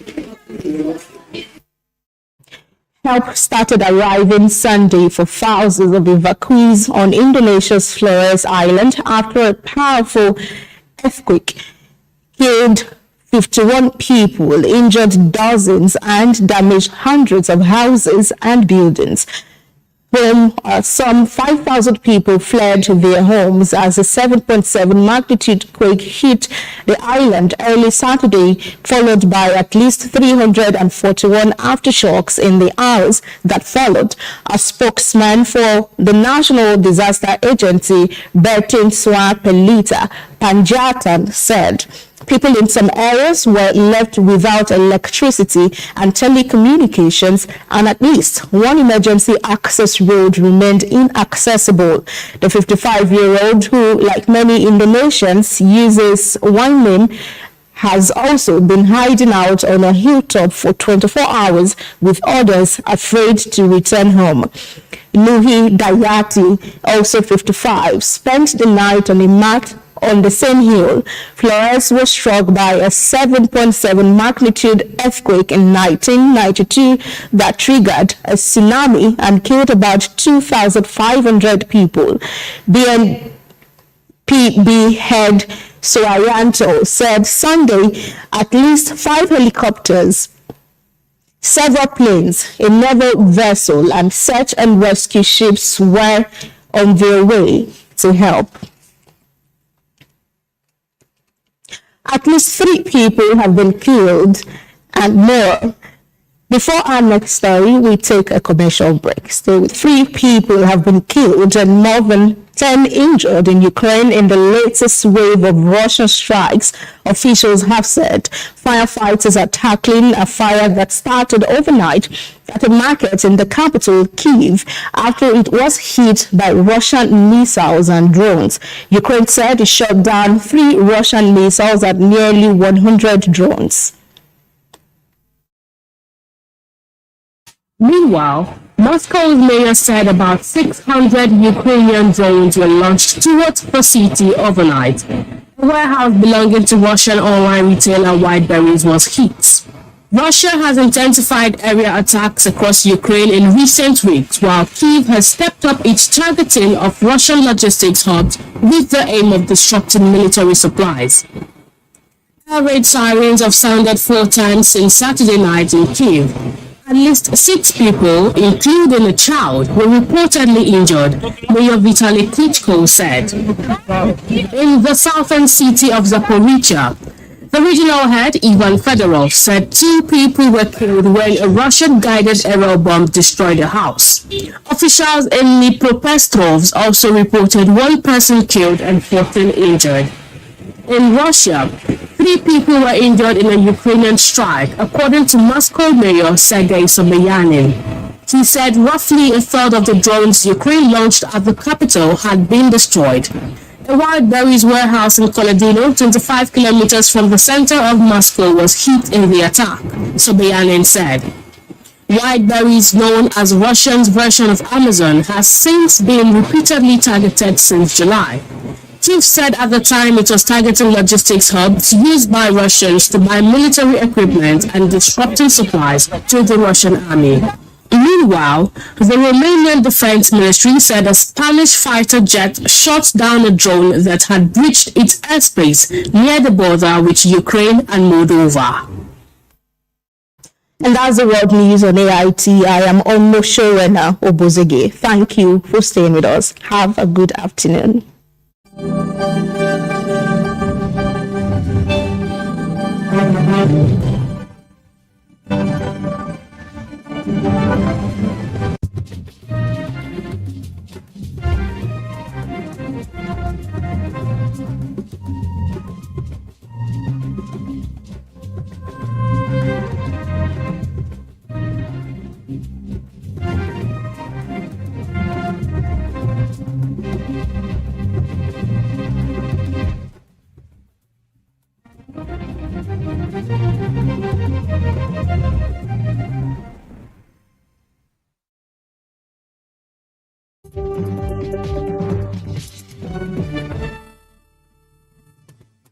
This week on Healthy Living, February is American Heart Month, and we shine a spotlight on the importance of cardiac monitoring. A cardiologist in Abidjan educates the community about the importance of heart monitoring, and the recent bird flu outbreak in the USA raises concerns about its impact on both public health and farmers' livelihoods. Plus, traditional healers in South Africa embrace new technology to reach more people. We'll have these stories and more in this edition of Healthy Living.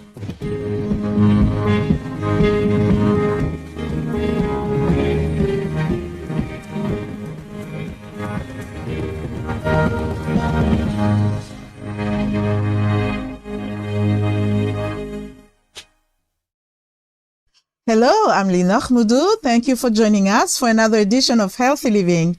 Cardiovascular diseases continue to be the leading cause of death worldwide, as reported by the World Health Organization. About 32% of deaths globally in 2019 were due to cardiovascular diseases. Experts say there is a powerful tool that can help detect heart problems early, called heart monitoring. By keeping track of heart health, individuals can detect potential issues before they become life-threatening. In Abidjan, the economic capital of Côte d'Ivoire, a cardiologist is taking a hands-on approach to educate the community about the life-saving benefits of heart monitoring. Yassine Siyo takes us inside this crucial effort to raise awareness and save lives. For some time now, 45-year-old Diallo has been experiencing palpitations in his chest. While it doesn't seem serious, he's made an appointment with a cardiologist to get a clear picture. An electrocardiogram, called ECG or EKG for short, is a quick test, a first step to check the heartbeat and determine if electrical signals in the heart are regular and strong. We mentioned that you're having difficulty breathing. We've done the ECG and it appears normal. However, since you're still experiencing breathing issues, we'll conduct a cardiac ultrasound next week. The ECG shows no immediate concerns, but the cardiologist recommends further testing to monitor the patient's heartbeat in order to avoid any unforeseen complications. Monitoring heart patients is essential to prevent complications. It's important to conduct clinical monitoring, including electrocardiographic tests, ultrasound, and biological monitoring like kidney function tests such as creatinine levels. We also need psychological monitoring because today a patient with heart or cardiovascular disease may struggle emotionally. It's important to screen for anxiety or depression using the HAD score if necessary. Hospitality, anxiety, depression. This medical follow-up may seem extensive, but it's necessary, as cardiovascular problems can cause irreversible damage to the heart. Doctors check for hypertension, the leading cause of heart disease. All these tests are essential for detecting other cardiovascular risk factors. Hypertension is a chronic elevation of blood pressure in the arteries, which impacts the heart and can lead to conditions like heart failure. It is the leading cause of heart failure in our region, especially in Africa. Other contributing factors include diabetes, obesity, a sedentary lifestyle, and stress. 66-year-old Miriam Bakayoko lives with high blood pressure, a condition that can lead to a stroke if not properly managed. She experienced a stroke, a cardiovascular event that can damage the heart or blood vessels, and has been very conscious since then. She says her blood pressure monitor, which is always within reach, has become her guardian angel. I had a stroke without even realizing it. Thank God the doctor saved me. Since then, the doctor recommended that I use this blood pressure monitor to check my blood pressure daily. It's helped me avoid many complications. According to 2023 national data, nearly 46% of people in the Ivory Coast over the age of 25 suffer from hypertension. Experts say that early prevention and access to cardiac monitoring tools can save thousands of lives. For Yassine Siyo in Abidjan, Ivory Coast, Anthony Labruto, VOA News. Do you think using a heart monitoring device would help you stay aware of your heart health? And what do you do in general to keep a healthy heart? Here are some reactions from Kumasi, Ghana. Smartwatch, I think, is a very good device which helps in tracking or your heart rate, your heartbeat, your steps, checking your steps, your calories, and then your sleeping patterns. Or yes, it has a lot of functions. And even me, I'm having some right now, which I usually go through it, or I use it to assist me, knows my heartbeat. But whenever I see something which I'm not 100% sure about it, I follow up with my doctor. What I know about the device is it helps you check your heartbeat so that you can know what's wrong with your heart. As a student, I always try to ensure that my heart is in a very good situation. I know about the smartwatch, but I asked him whether it helps in monitoring the heart or something like that. I just see it as a normal watch. You just put it into your hand, just check your time and everything. But as for me, to take care of my own self, I know so many exercises I need to do. I know what to take into my body to protect my heart and my whole body system, my whole body in general.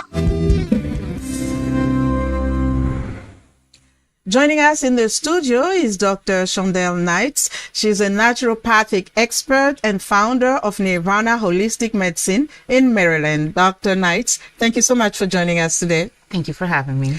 One of the issues that is really growing globally is the rate of heart disease. Yeah. Talk to us about heart disease, some of the basic causes when it comes to our habit. As a naturopathic physician, our goal is to look at the root causes, and some of those common root causes: high blood pressure, diabetes. That's a killer combination. And then if you add something like high cholesterol, not only are you narrowing the arteries, you're making them stiffer, and you're really making the heart pump harder and faster. So as a result, you're going to get an organ that's can't hold up to that kind of strain. So the common, it's the number one cause of death in the U.S. And if we look at our environment, it tells why. It's our food habits. It's our sedentary lifestyle habits. As a naturopathic physician, when someone walks into my office, I'm first trying to get to the why. Why do you have heart disease? Because in order for me to give you an effective treatment, I need to understand why.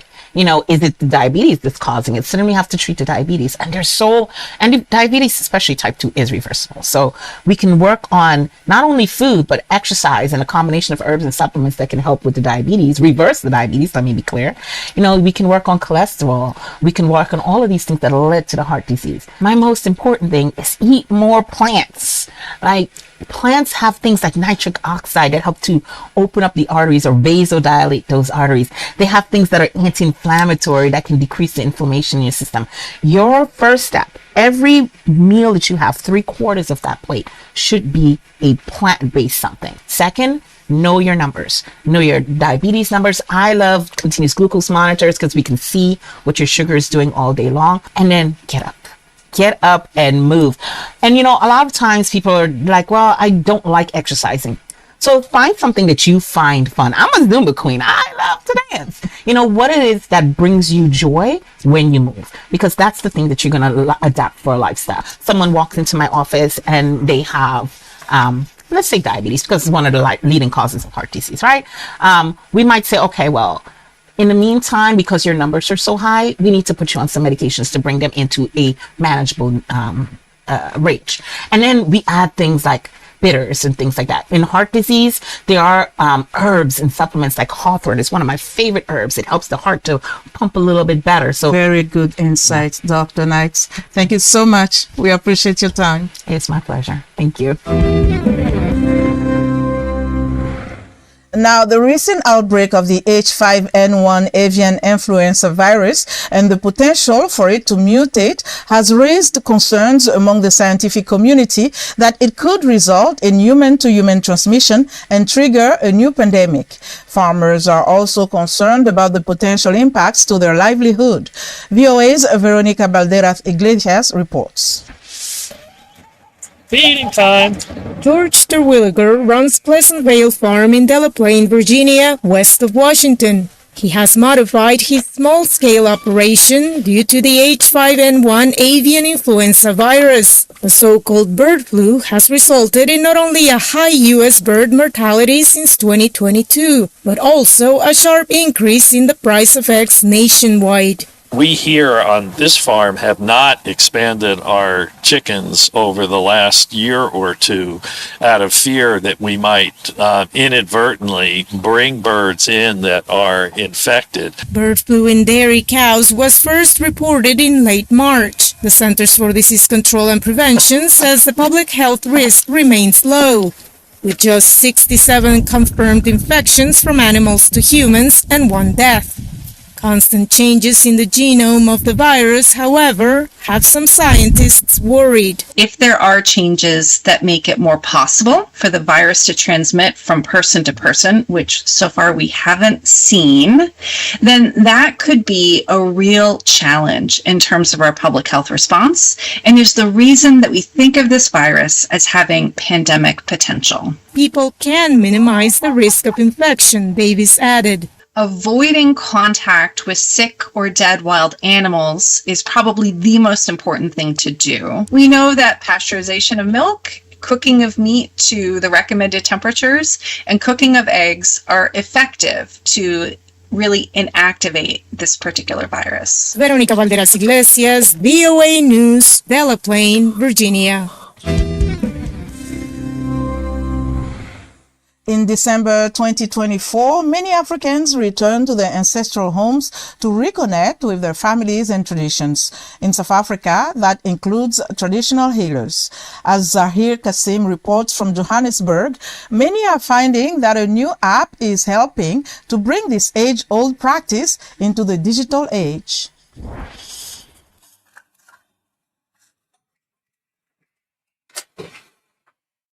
This woman in Johannesburg is preparing for a virtual consultation with a traditional healer in Cape Town. To engage in this age-old practice, she will be using the Ngoma app. It allows users to hold virtual sessions with their healers and buy products from them. Gogo Zipo is a traditional healer who says this app is allowing more people to access this ancient practice. The point of the app is to be able to find traditional healing or traditional help or traditional medical help in a safe environment with healers that have been vetted. Lebogang Ranta came up with the idea to create the app after struggling to find a traditional healer for his spiritual journey.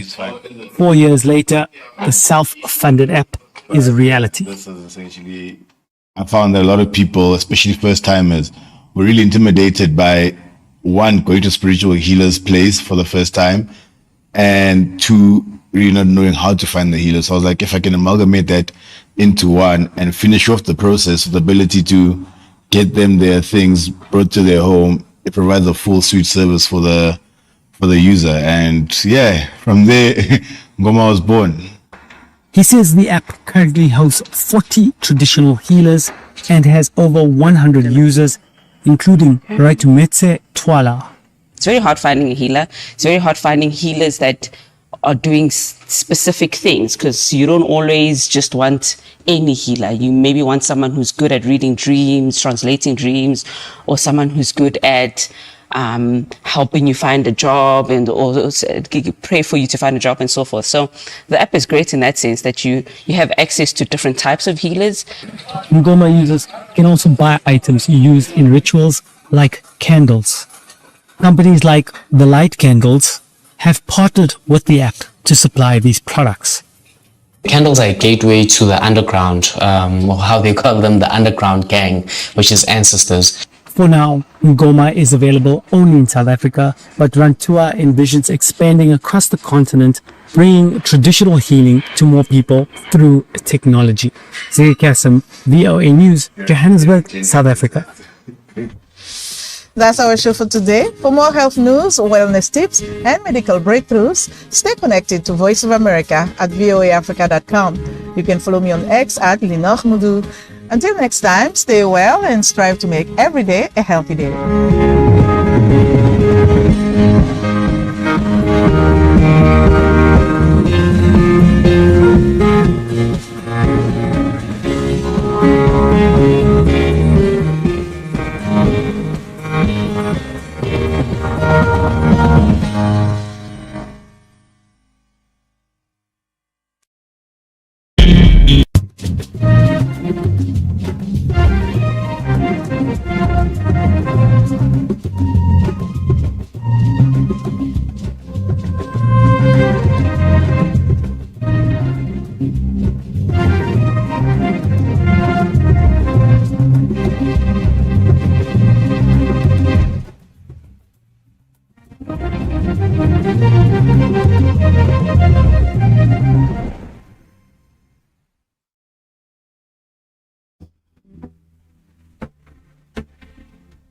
Here at Accra Fashion Week, diversity is on full display. This is where style becomes a powerful expression of identity. But before we hit the carpet, here is what is coming up on today's show. We find out how B-Boy Jr. overcame a childhood affliction to become a star in France's breakdancing scene. We discover how Dinah Ikenga hammers out life's challenges through her art in the Democratic Republic of Congo. And then we see a boundary-breaking fashion show in Malawi with all shades of beautiful. I am KMJ and you're watching Afrimax.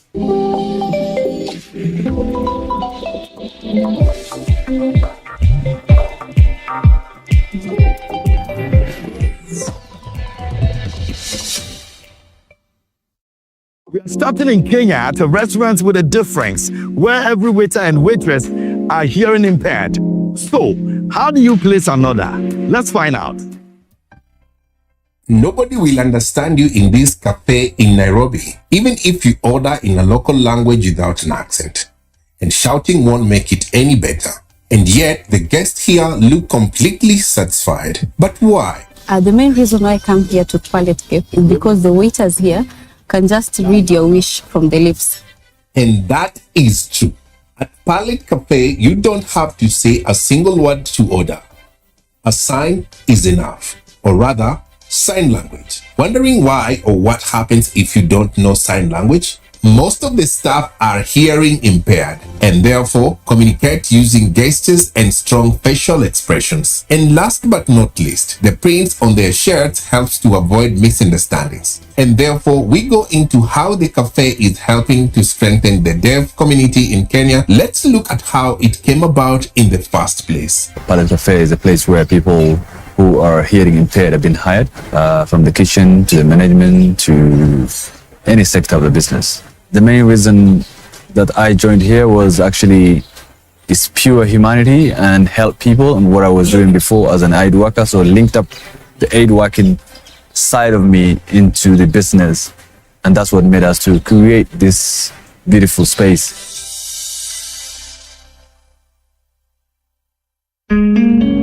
There is an estimation of 1,774,000 deaf and hard of hearing in Kenya who face challenges in healthcare, education, and employment, alongside limited awareness of the Kenyan Sign Language. But how do the staff at the cafe even speak to each other? After all, they have to work together to prepare the food. The guys could not hear, learned about a bit of how to communicate, the guys who can hear also, by giving the sign languages. So all my team also learned the sign languages within these premises.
For the deaf or hearing impaired working in Faisal Cafe, the takeaway is clear: more understanding and a secure income. How can the restaurant also serve as a sign of hope for the community? I've had an awesome experience at Palette Cafe. This is, I'll call it a rare gem in Nairobi, something very significant and something that brings a lot of feedback back to our community. Since he started in 2019, Faisal's business now has 2 active branches with an overall of 30 out of 40 employees who are hearing impaired or deaf. But why did Faisal opt of combining tasty dishes with community impact? Creating jobs for people who are in need was pure humanity. An expansion of Palette Cafe is again pure job creation and employment for people. So all these things is what makes us success. The Palette Cafe is not just about eating your favorite meal, but also about providing a meaningful activity, breaking down barriers and creating opportunities. And don't forget, one sign is enough. Born in the streets and driven by rhythm, breakdancing is more than just a movement. It's a form of defiance and self-expression. And in France, B-Boy Jr. has turned it into a platform for power, even while living with polio. Head-spinning moves and gravity-defying contortions. Breakdancing is a highly athletic discipline. But how do you perform it when you have a physical disability? I contracted poliomyelitis when I was around 3 years old. I've been living with it since my early childhood. That actually helped me create my own dance style. It's become my source of power. But how do you tap that power to dance when you have a weaker leg caused by a debilitating condition and ultimately dance so well that you go on to become one of France's biggest breakdancing stars? Junior Bosila Banya, also known as B-Boy Jr., is a former world champion. Despite his disability, how did he get to where he is today? I've worked a lot on myself. I still continue to do so. Of course, there are always things that I can't do like everyone else, but I try and adapt. I don't look for excuses. I've always had the strength to outdo myself. At 43, Junior isn't slowing down. He travels the globe, teaching and performing.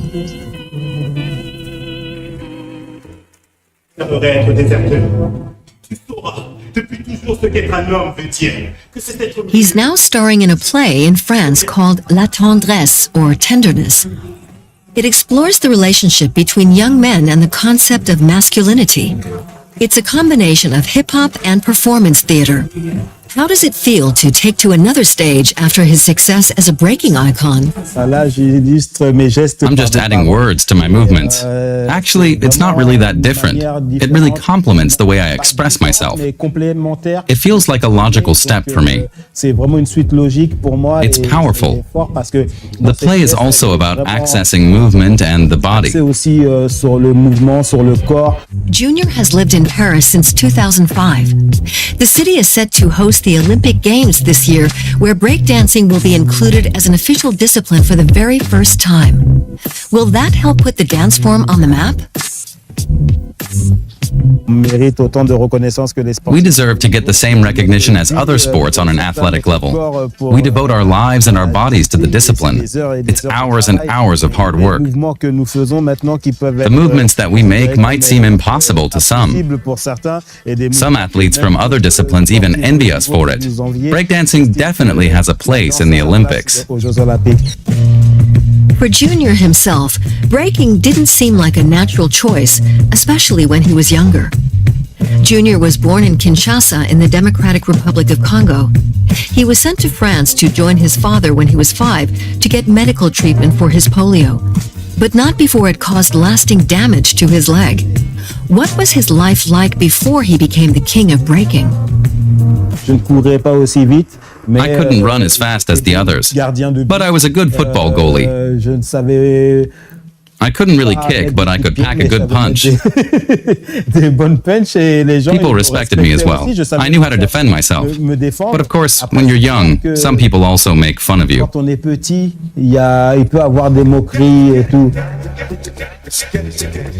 Junior discovered breakdance as a young boy. It helped him cope with his disability. I tried to move like Michael Jackson. I liked gymnastics, so I mixed that in. Then I realized I couldn't do some moves with my leg. So I injected some acrobatics in it. And when I discovered breakdance and hip-hop culture, it really increased my self-confidence. Breakdancing opened up a new world for Junior. Did it provide an escape from the limitations imposed by his disability? For me, it's clear that dancing was a great tool to get revenge against the conditions in my life. In my play, I speak of an ideal world where I could be free to do what I want, think what I want. When I dance, I'm in an ideal world. The ideal world is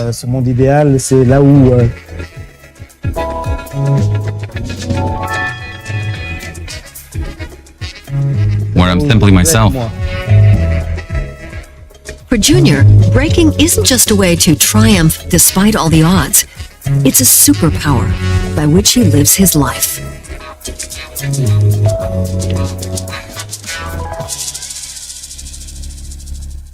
Dina Ekanga, a Congolese artist, demonstrated an early childhood talent for drawing. Her challenging upbringing exposed her to hardships that she explores and addresses in a hammer and nail artwork. Enjoy.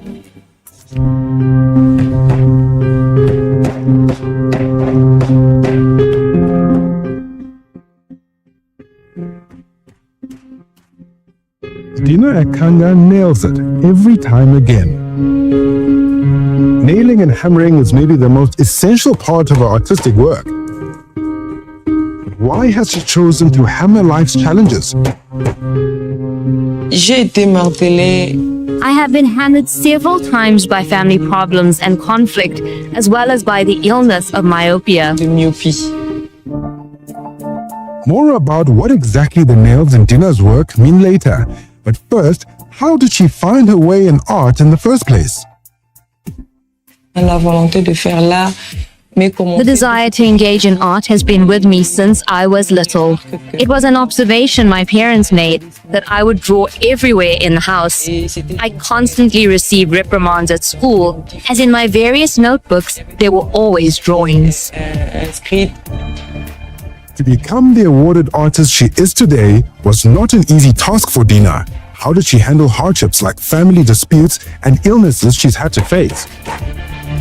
Despite my eye disease, I still managed to use these small nails and create my artwork. We improve every day to give our best every day, without necessarily taking into account difficulties, obstacles, and the problems that bind us. We must fight against this. We're not going to say that we don't want to do something because we are sick. And family conflict, we handle them and face them until today. To overcome her mental and physical pain, Dina sought education at an art school, but again she was challenged, this time by the domination of male teachers and students. How did this shape her artistic journey?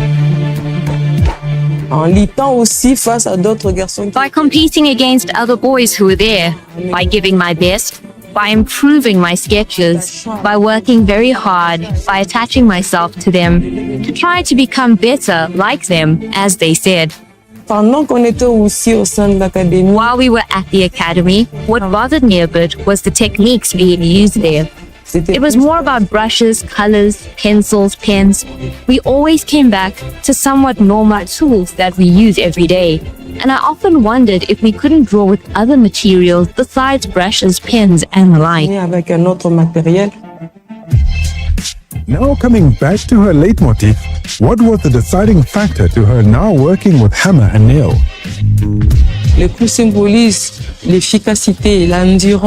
Courage, and everything that is solid, and for me it represents a human being, while the hammer is like the blows of life. The discovery of some native Congolese sculptures, which traditionally bear nails, greatly impacted Dina's artistic direction.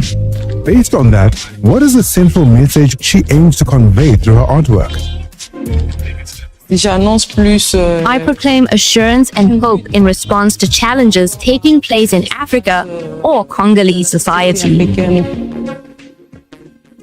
Being Congolese is a huge and maybe deciding factor in Dina's work, a fact that she also likes to put to the test not only with nailing.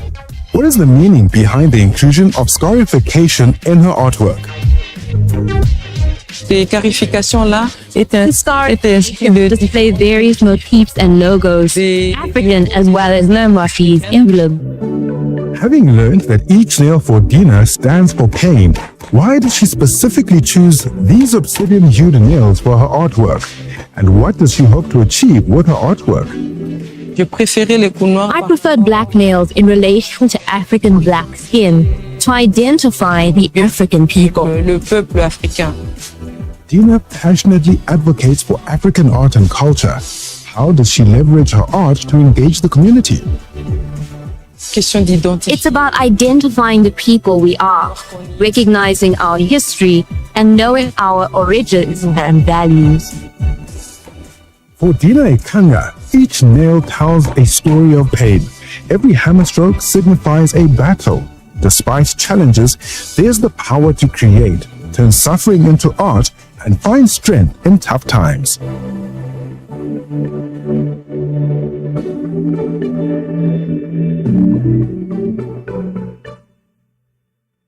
Getting a PhD is a huge accomplishment for anyone, but for Tumi, a South African theater maker with ADHD, it's a higher energy choreography. In a country where neurodiversity still faces stigma and systemic hurdles, she's balancing a degree, work and life while dancing forward. And in 5, 6, 7, 8, cue Tumi. As a performer and director, Matumisang Motisi challenges norms and stereotypes with her controversial dance and theatre performances. Like her groundbreaking piece, Staying Red, on Periods in 2018. I do believe that certain regimes and certain ways of thinking need to be challenged and need to be disrupted. I also understand that there's a learning process in that, a learning that I can take from those spaces and a learning I can give to those spaces. And now she has set her sights on the next step. Tumi is about to become a doctor of dance and movement. But why is it so important for her to change dance and make viewers and dancers confront their prejudices and preconceptions? I think I count myself very lucky to be able to do movement and physical theatre because I truly believe, and I'm still trying to articulate it, but I truly believe that the arts and theatre is able to do something that not many other disciplines or fields can do in terms of bringing people together that are different abilities, but we can come together and make something meaningful. Tumi belongs to a small group of Black South African women who make it to the academies at all. The challenges on the way are still too many. There is a lack of opportunities, money, support, and when there is also mental disposition, how do you manage that? I fell in love with theatre. I fell in love with performance. And I spoke to my parents about that, but they were supportive. They knew that I wasn't going to be like my brothers, who are very business-minded people, that always scared me, very numbers people. But it's not just an area of interest that sets Tumi apart from her brothers. At 28 years old, she's diagnosed with ADHD. Another major obstacle on her way to a PhD. How does that work? I have an advocate for being in the therapeutic process, and I have been in multiple therapeutic processes. But when I decided to get a PhD, I knew that I would need help. I'd been in therapy for a while, and we obviously talked about the PhD, and it was really, really hard for me. Being African, it's not normal to open up about your feelings or mental issues. Many families don't agree to seeing therapists. How did her family support her during her diagnosis? My parents and my family mean a lot to me, and they have made very many sacrifices so that I can pursue this, because it is not a normal way about it. And they did. They supported me, and they support my siblings in the journey to pursue knowledge. So recently, like a month or two ago, when she explained the ADHD, when she explained the medication, then so many things started making sense. How did she manage mentally, physically, and emotionally while juggling her job, studies, lecturing overseas, and a relationship with friends and family? I realized in my undergrad that I had a lot of anger. and it was during the time of protest action at universities.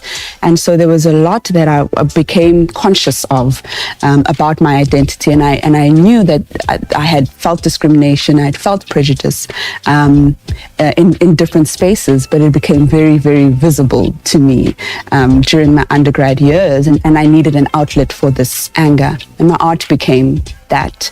And then I got to teach, and there was a softness that came into my world, and for me that was the healing. I think that part of it, you must feel the anger and you must be allowed to express the anger, because out of that something beautiful can arise, and teaching is that for me. Dumi's main aim is to break prejudices, because in post-apartheid South Africa, it should simply be possible for everyone to continue their education. It's not normal to struggle sometimes as much as we are struggling. And so to be okay to ask for help and support, but to be agentic about one's health, mental and otherwise, is important when you want to pursue something like a PhD. Find people who are your people that can support you through it. Yeah, but do it. At the end of the day, do it.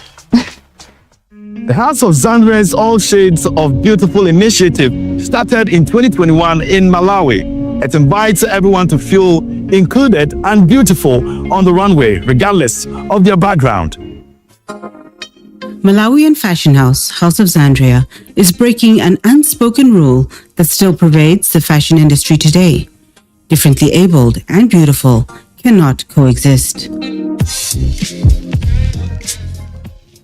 So the gap that has always been there in the fashion industry was people wouldn't trust a person that has a disability to be able to produce something. They wouldn't feel or think they're beautiful enough to become a model. We have a fashion designer that used to say back then she would make something nice and make it maybe for a relative, and when that relative goes somewhere and people compliment her, and when people come and see her and see that she has a disability, they will change their mind and think, there's no way this one can produce something right. But because of having All Shades of Beautiful and showcasing the work that those people have done, it has built a trust and a belief that even persons with disabilities can be in fashion. They can be trusted as fashion designers, and they can work also as models and parade on the runway. To be differently abled remains a blind spot in fashion's diversity agenda.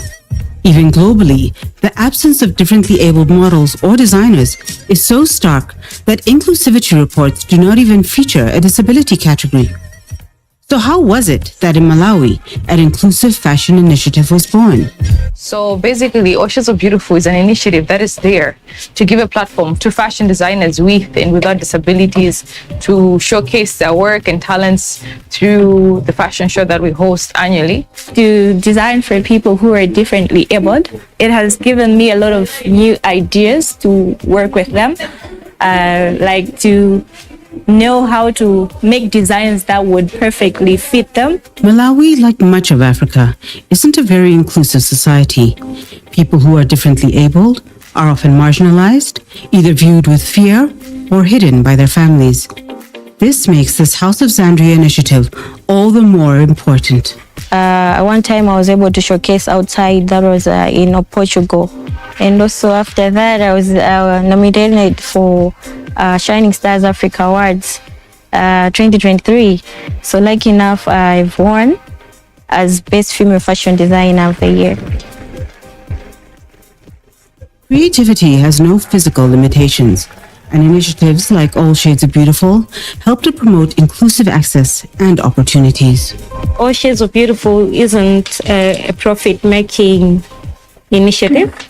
We just want to ensure that people in Malawi and also outside Malawi are able to ensure that we include people with disability in the fashion industry. Considering how most of the times, whenever there's a runway show, we never see people with disabilities there. Through All Shades of Beautiful, that's when House of Zandria started adaptive fashion. So I think with the experience of All Shades of Beautiful, it's helped us to grow. The whole idea of All Shades of Beautiful is that we should be able to work with foundations that take care of people with disability as well in Malawi. So there are times whenever we have sponsors that might sponsor us with fabrics, we do provide fabrics to the designers. Last year, we were able to provide machines to people with disabilities that were able to participate in All Shades. And on top of that, we have introduced a business incubation program. The main aim of the business incubation program is that fashion designing shouldn't just be a passion, that we should be able to make money out of it. All Shades of Beautiful is putting a finger in the wound. Inclusion requires us to expand our philosophy of beauty and to radically redefine what it means to be beautiful. What an amazing and diverse show we have for you today, and all from the prestigious Accra Fashion Week. I am going to rub shoulders with some influencers, but don't forget to hit us up on our socials for more. Till next time.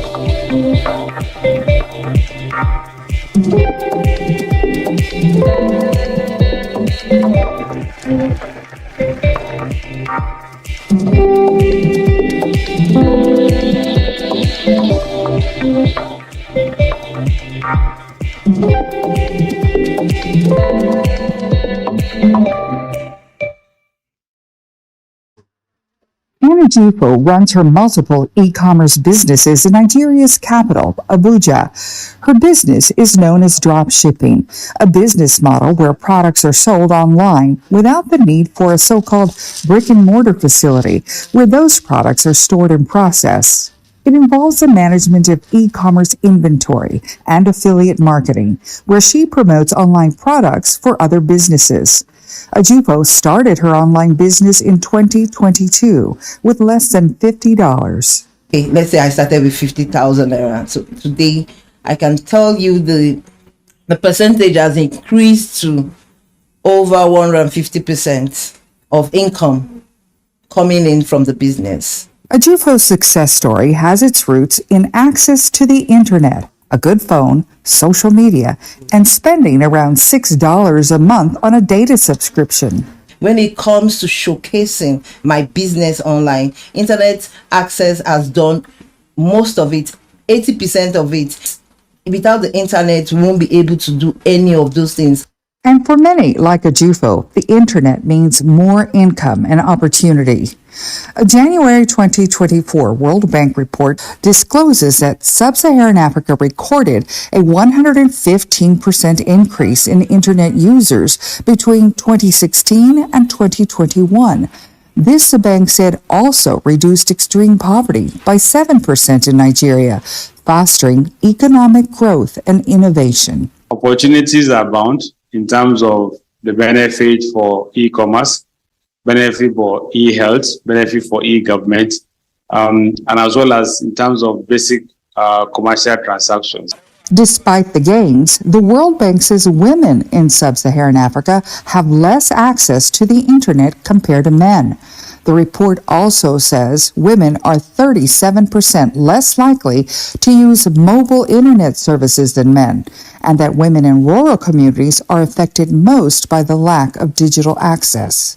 Once they cannot have, once means of, accessing the internet or data becomes much out of their reach, they become deprived. In fact, they become deprived educationally, they become deprived in terms of skills, and once all of these things, they become deprived in terms of having access to basic information about markets, about services, about even how to improve them. And once that is done, because then they become left behind. Rural women in Sub-Saharan Africa earn about 77% less than men, while urban women earn 46% less, according to data from the U.S. National Library of Medicine. Quite a number of women, particularly in rural Nigeria, cannot afford the cost of basic smartphone or feature phone. The Nigerian Communications Commission says it has launched projects to close the country's gender digital gap. Among them are the Digital Skills for Women and Girls Initiative, Nigerian Girls Can Code, and Women in ICT. Experts say there is a need to double these efforts. They suggest the government ramps up grassroots access to internet-enabled devices at affordable rates to get more women on board. For Gibson and Mika in Abuja, Nigeria, Mary Alice Salinas, VOA News.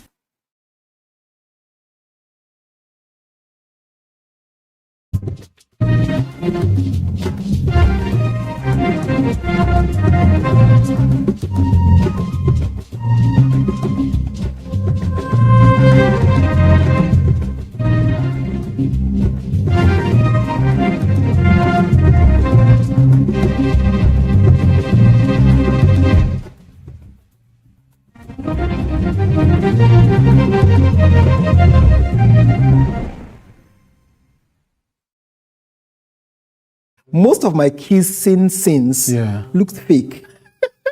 Yeah, now I just wasn't comfortable, honestly. Right. He has been called the king of Kannywood, and some have called him the most successful Hausa film actor in the world. He has garnered, a string, a busload of awards, including the AMA, the Future Awards, the Leadership Award, the City People Awards, one of the original crossover acts from the Hausa film industry to the English film industry. Well, I was challenged by my father. Okay. Yeah, he said, you've made it in the regional movie industry, so I think it's time for you to step up your game. So you have to take up this challenge.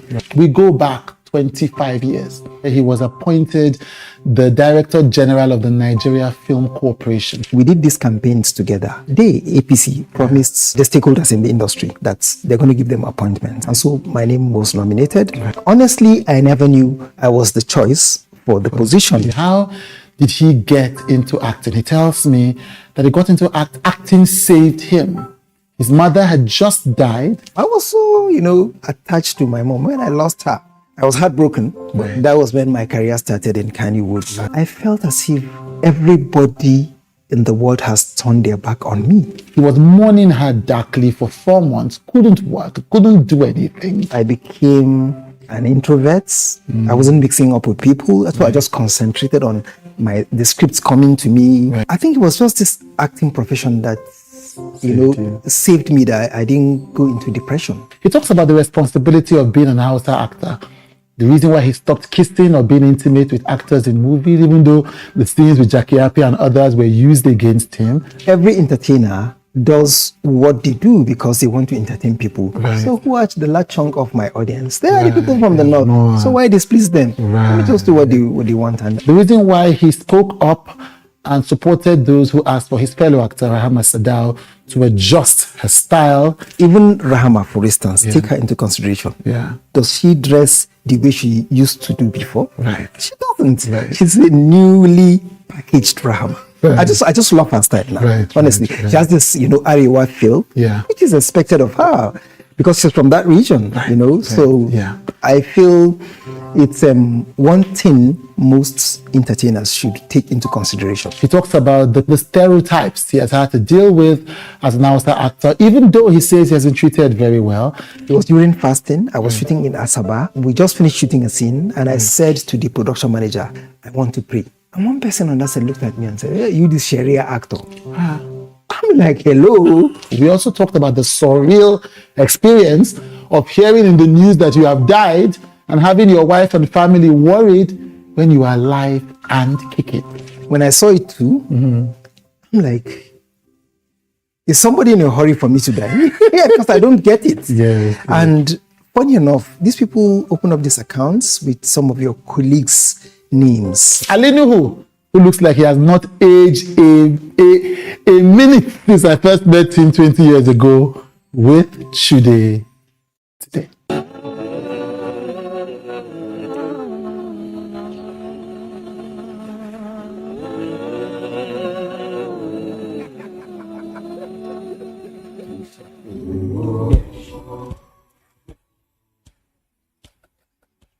Come for me.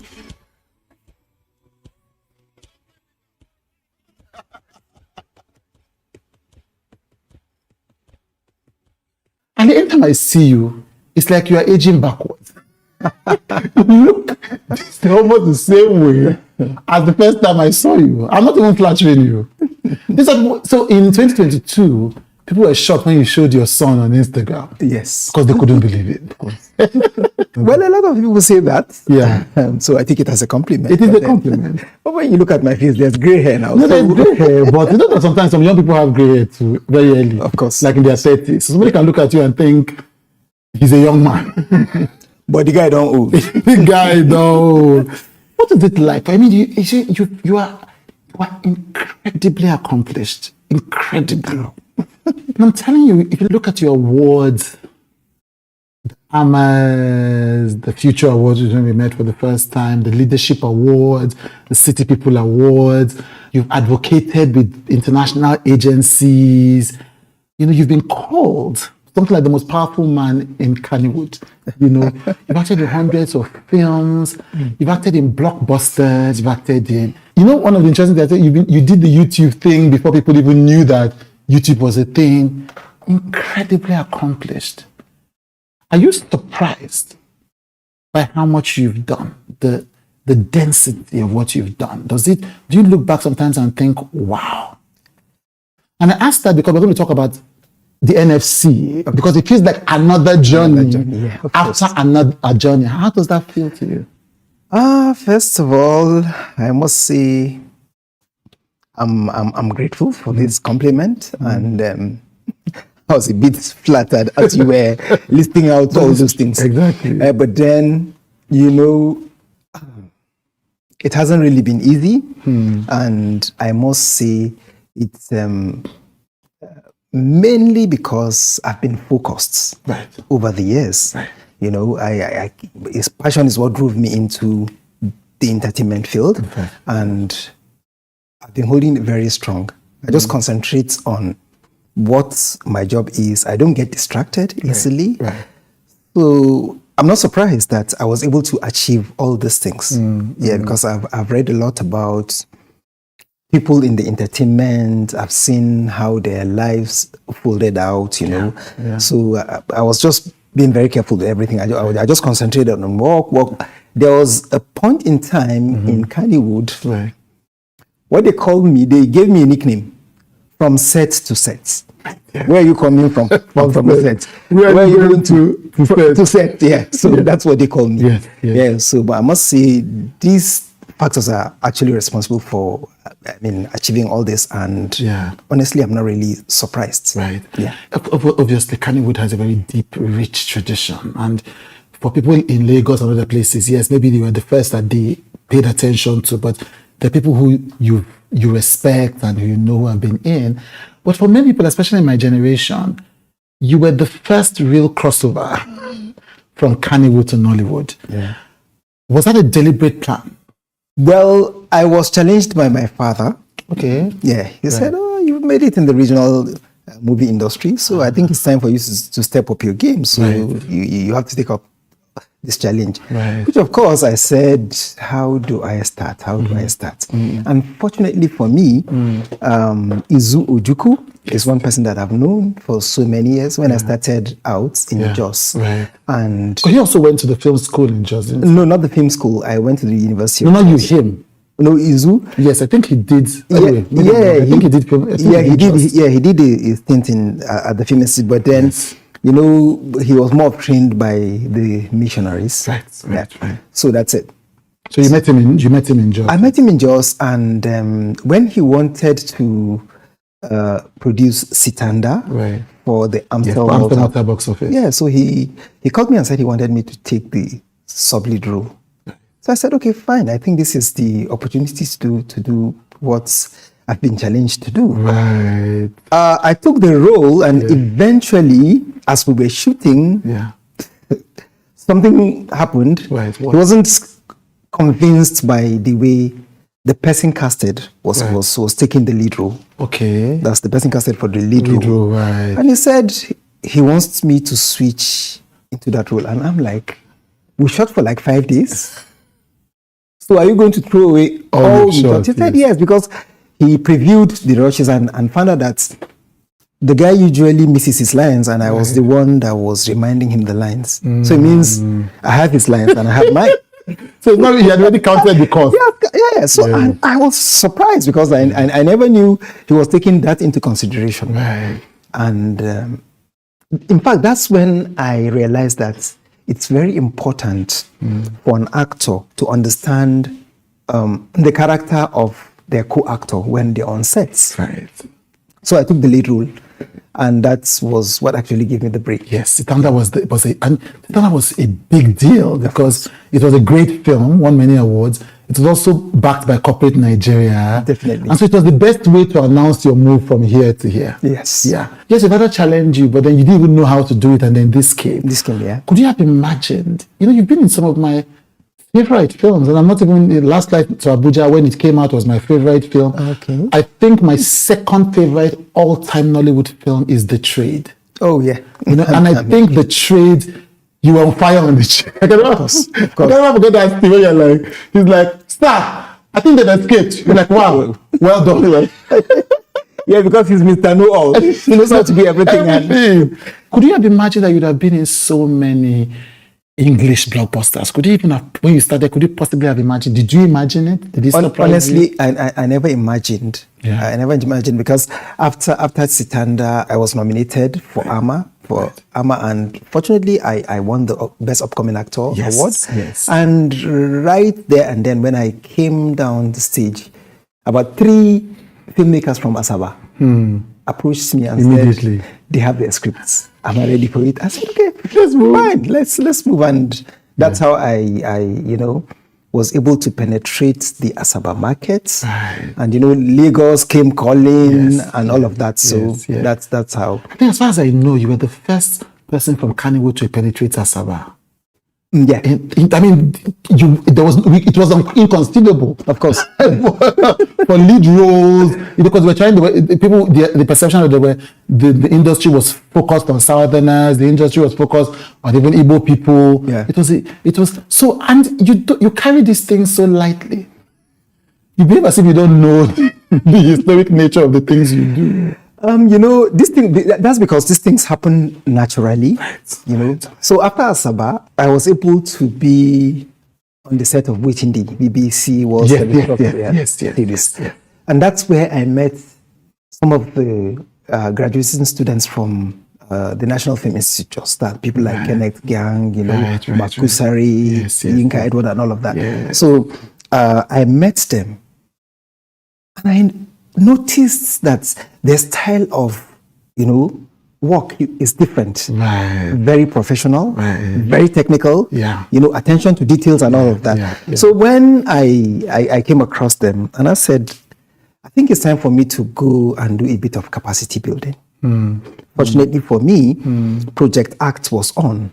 So I was one of those that went to study filmmaking in the Asian Academy for Arts and Television in Delhi. Yes, in Delhi. Because most of us from Kannywood went to India for it. Right. On my return, I got a proposal from the US Embassy in Abuja. They wanted us to go for an exchange program in the University of Southern California. Right. And I felt it was nice to do that. Yeah. They said they've approached a couple of my colleagues, but they were like, oh, by the time I go and come back, my career is finished. I have to start from scratch. But for me, I felt it was an opportunity to build on what you had learned. Of course. So I went. Right. Came back from... How long was it for? That was for 2 months. Right. Yeah, so that's where I did transmedia storytelling. Right, I saw that, yeah. Okay, on my return, I got an opportunity to go to Los Angeles Center Studios. That's Relativity Education. Right. And I went for that too. Okay. So these things, were some of the factors that shaped me. I became very much aware of what kind of roles to pick. The whole storyline should appeal to you. Yeah. The character you're playing should be well defined. Yes. So that's it. And that's partly responsible for some of these projects you talked about. Yeah. So there was the deliberateness in selecting how you show up. Yeah. Let's go back to, you were born in Borno. Yes. Yes. Tell us about the childhood, because now when we talk, now I'm going to ask you about a lot of the young people who are now exploring the North, especially the content creators, and realizing that most of the things that they were told just weren't true. But You were born in Borno. We know the news that often comes out in the press about Borno, about Maiduguri, about Chibok. What was growing up like? I was born in Borno, but I didn't actually grow up in Borno. I grew up in Kano. Yes. Yes, but then I frequent Borno because Borno is my mother's state, and my grandmother used to live in Borno. Right. So most of the times when it's time for holidays, we usually go to Borno. It's a very peaceful place, very interesting place to be, and it's a cosmopolitan city that accommodates a lot of people, all tribes, all religions. In fact, even the indigenous of the states. You have Muslims and Christians living together in harmony and all of that. So that's it. Yeah. When you think of that, all the things that have happened in it now, how do you respond to that? Honestly, I feel broken because there was a time we couldn't go to visit any of our relatives that was in Borno. In fact, my mother's local government was ravaged. That's Bama local government. Some of our relatives, up until today, we've not seen them. We don't know where they went. It's like they got lost or something. So they were displaced, actually. So it's really heartbreaking to see that some of those, beautiful memories of those days are not there anymore. So you mentioned your dad. I don't know if you're aware of this, but there's some reports on the internet that you were raised by a single mom. Yeah. Were you raised by a single mom? Of course I was raised by a single mom. Right. So what happened to your dad? Yeah, they were divorced when I was around 5, I guess. Right. Some of the reports I saw said it was about religion. Not really about religion. Not really about religion. I think it's just a mutual thing between them, and they felt it's not going to work, and they separated. Right from when I was 5 years old, I never saw my dad until I graduated from secondary school. Oh, wow. Yeah, that's when we reconnected. And it was my mom that took me to him for holidays. So why didn't you see him all that time?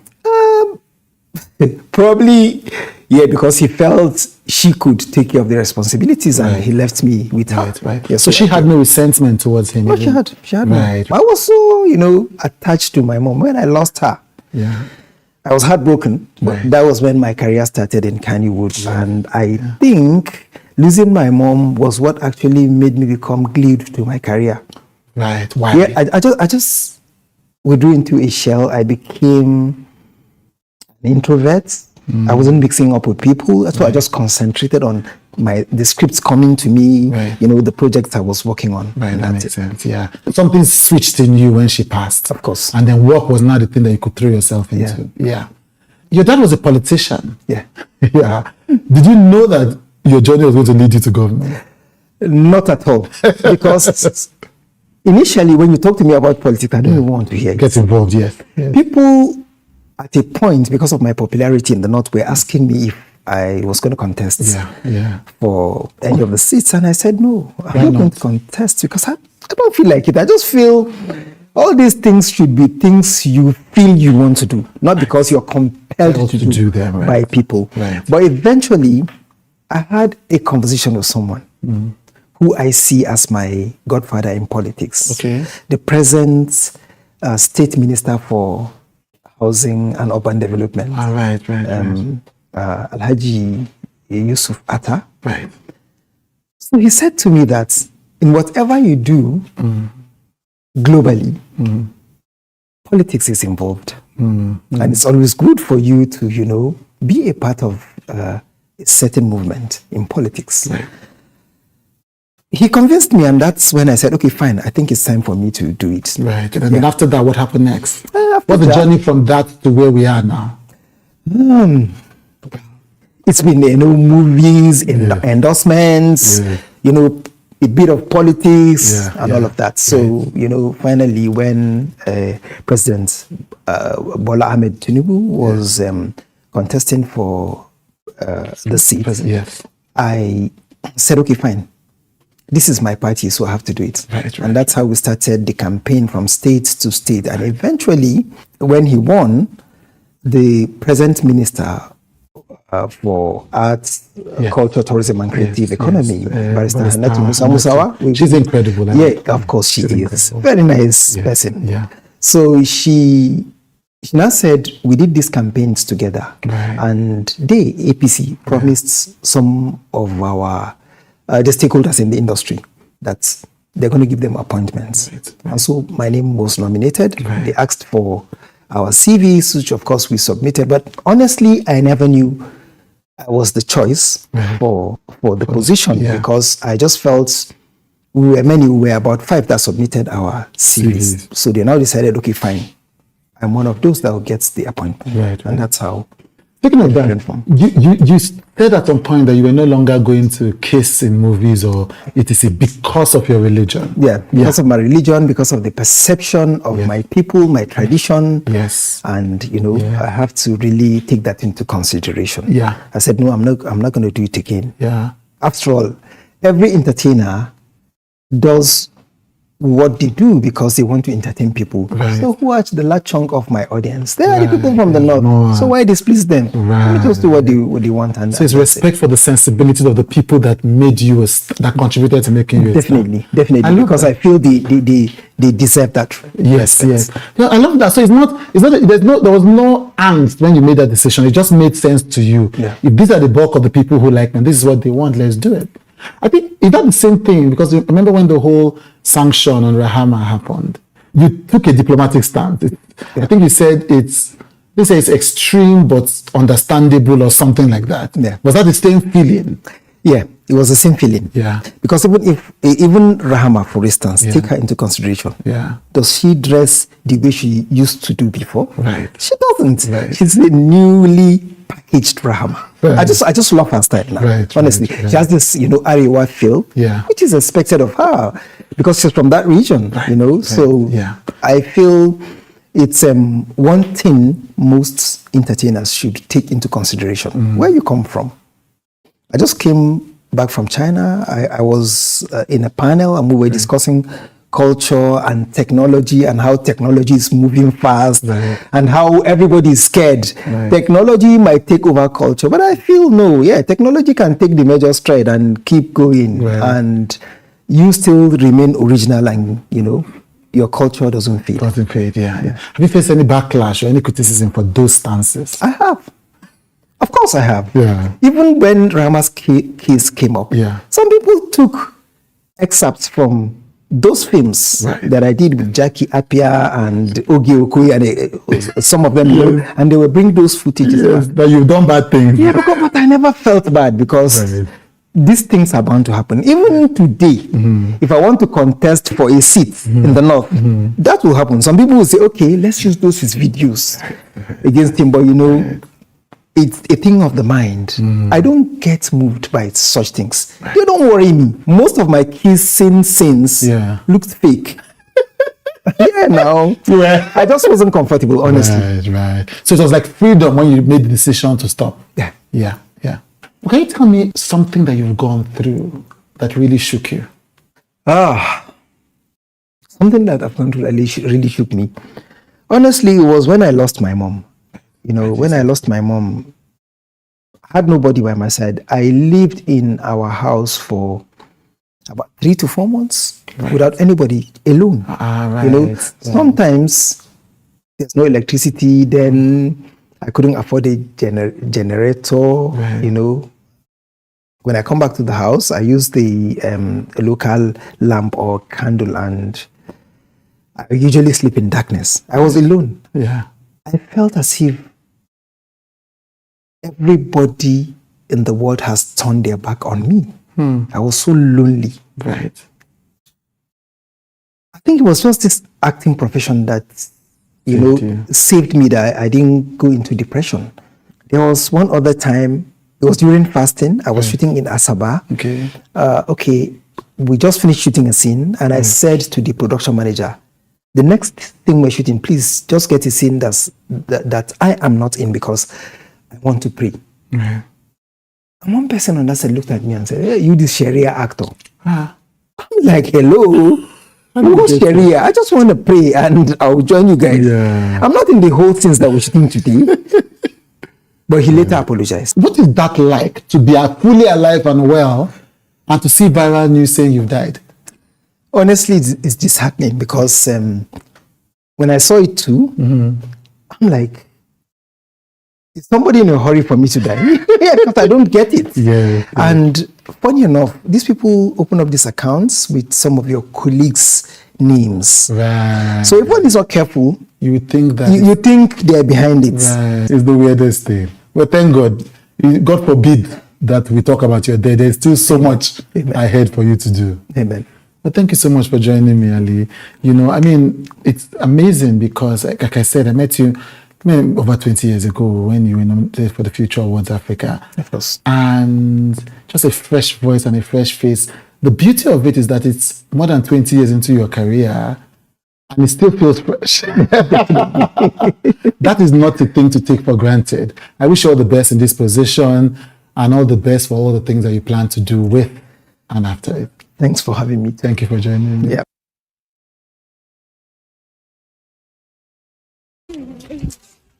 At Shabindu Camp outside Goma, Médecins Sans Frontières, or MSF, has set up tents where dozens of displaced persons are being processed. They can also participate in listening sessions with psychologists. Rose has been receiving care for depression. She blames the war for her mental state, but says her journey to recovery has begun.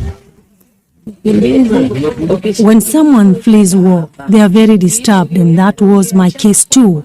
But here we have been taught how to forget everything we've left behind and how to calm our thoughts. Rose is not alone. According to MSF, living in camps around Goma is a challenging environment for the hundreds of thousands of displaced people, especially women. Every day, medical staff say about 70 female survivors of sexual assault visit the 6 MSF health facilities in camps near Goma. Faustin Hakizimana is the head of Bulengo camp. He says the need for psychosocial support is more urgent than ever. When we looked into the real problem, we found out that many have been disturbed by the horrors of war and others have been raped when they look for wood in the forests, which is why so many women here suffer of mental illness.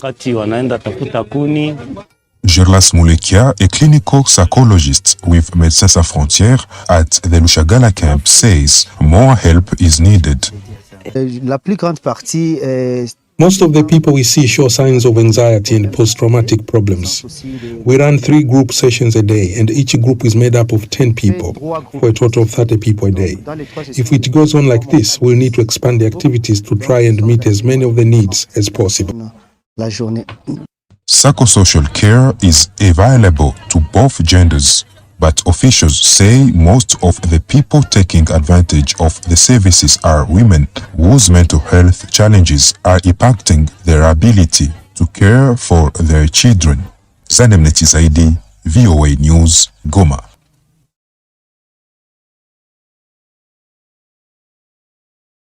For 2 years, Precious Mbomboli took pills daily to prevent infection with HIV, the virus that causes AIDS. But the 21-year-old is among the first in Zambia to receive a new injectable prevention drug. For 2 years, yes. I changed the new injectable on 25th February because the pill was difficult for me, as I used to forget to take it. Sometimes I was not at home at the time of taking the medication, so the injection makes me feel better and confident.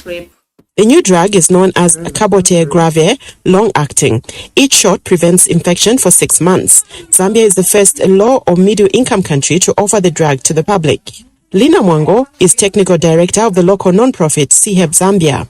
Our target age group for this is adolescent girls and young women who are aged 16 to 24, as well as we're reaching out to their sexual partners. Local representatives called connectors are helping roll out the program. The connector is based in the community. We do community mobilization. We do community sensitizations. We go on, screen the girls that are eligible for dreams. Those that are eligible get to be enrolled. The U.S. government has donated nearly 15,000 vials of the drug known as cabotegravir.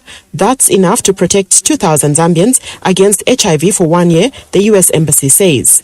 But experts say people who get the shot still need to take precautions. People get the injection and then they think it's a silver bullet. in that then they can go out and sleep around, and really the message here is that that's not why this drug has been brought on board. To realize that this drug does not prevent pregnancies, it doesn't prevent other sexually transmitted infections. About 1.4 million Zambians are living with HIV, with about 33,000 new infections per year.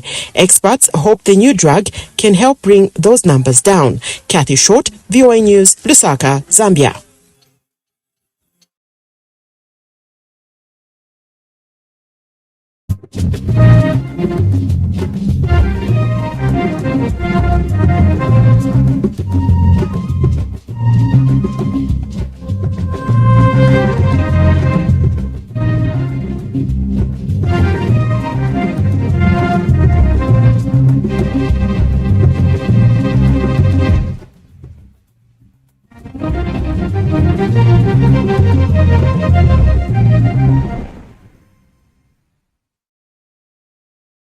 In recent years, the creative arts scene has been the forerunner in the trend of collaborating to bring a broader artistic offering to the public, creating spaces that house more than just one creative expression, and in the process, strengthening the creative community.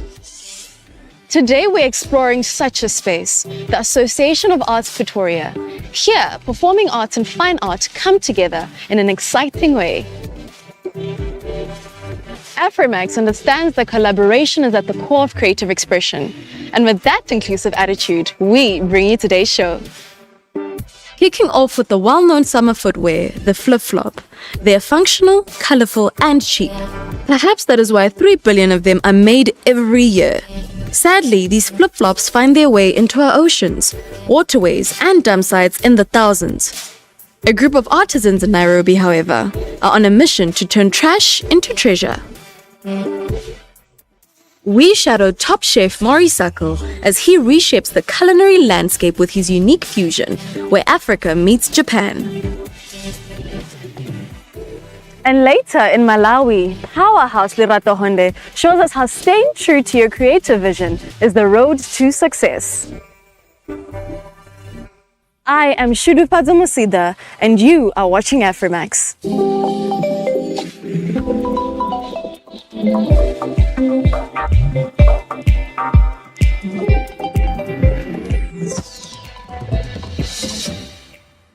We are bringing you today's show from a contemporary art gallery that has been in existence for 75 years. The Association of Arts Pretoria has, during this impressive lifespan, initiated some of South Africa's most prestigious competitions, including Sasol New Signatures.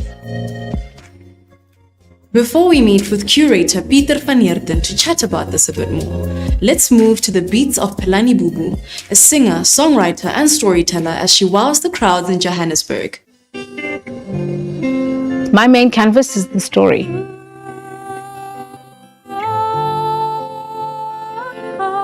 And then music is the paintbrush that colors that story.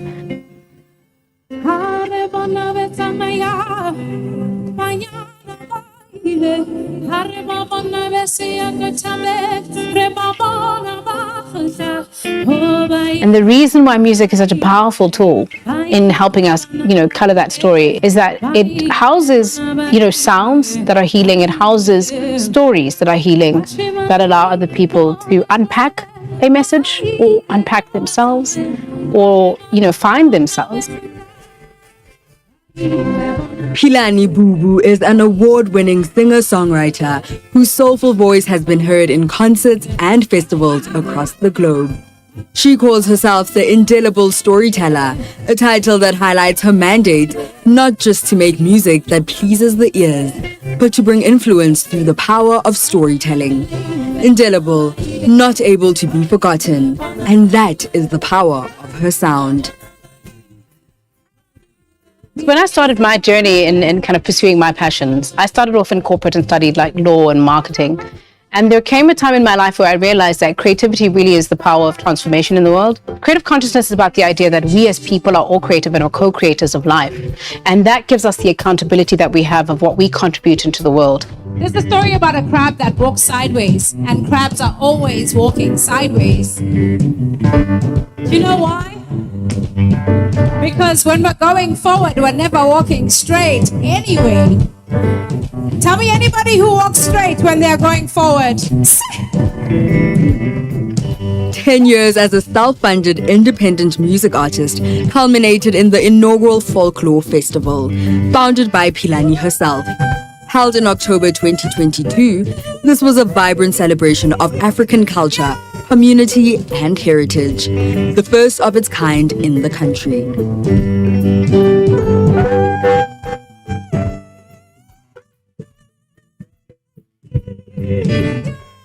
The music that we're performing at the Folklore Festival is music that was inspired by a time and a place I spent in the Transkei when I was growing up as a little girl, being in close proximity with the village, learning traditional folk songs and remembering how fun it was to sing in my language, how fun it was to sing in that style of music which is really inherent of the Mbondo people.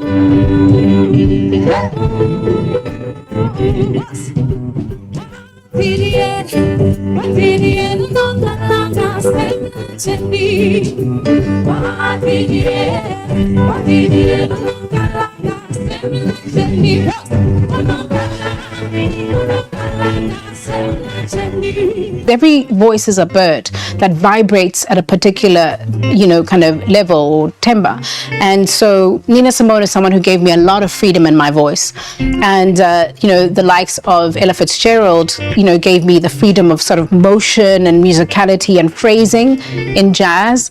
As I grew older, I started loving jazz. And Mamira Makeba, always an influence in this space, particularly fusing, global genres with our traditional folk music and taking it to the world. When I traveled and kind of toured around the world, people would always look at me as that woman, a woman who comes from South Africa. What does that mean? What is your story? Are you telling the story of your people? Are you sharing enough of the music of your people? And that's how Folklore Chapter 1 was birthed. And essentially how Folklore Festival was birthed is this idea that we're all carrying this thing that forms a part of our identity, but that needs to be preserved and captured, and using sort of music as a technology to do that. Because if it wasn't, I guess, for Mom Miriam, would I ever have learned the folk song Qongqotwane?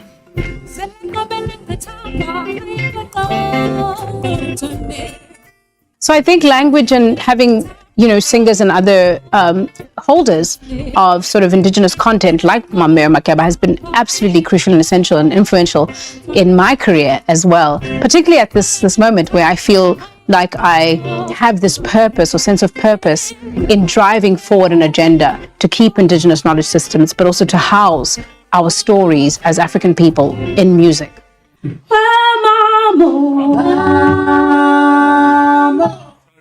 I was trying to stop the phone from ringing. Mama Kasbongile is about a woman who slapped an old man, pulled him by the beard and spat. I mean, she's aggrieved. And I then wrote the medley song Makoti to describe why is this woman upset? And it's this conversation we're constantly having about domestic issues in South Africa.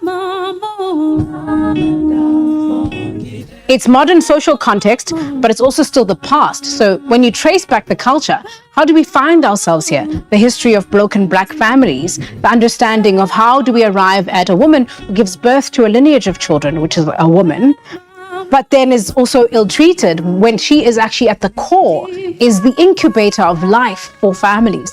So that song was kind of extending that idea of this disgruntled woman who's slapping an old man. Why is she so angry?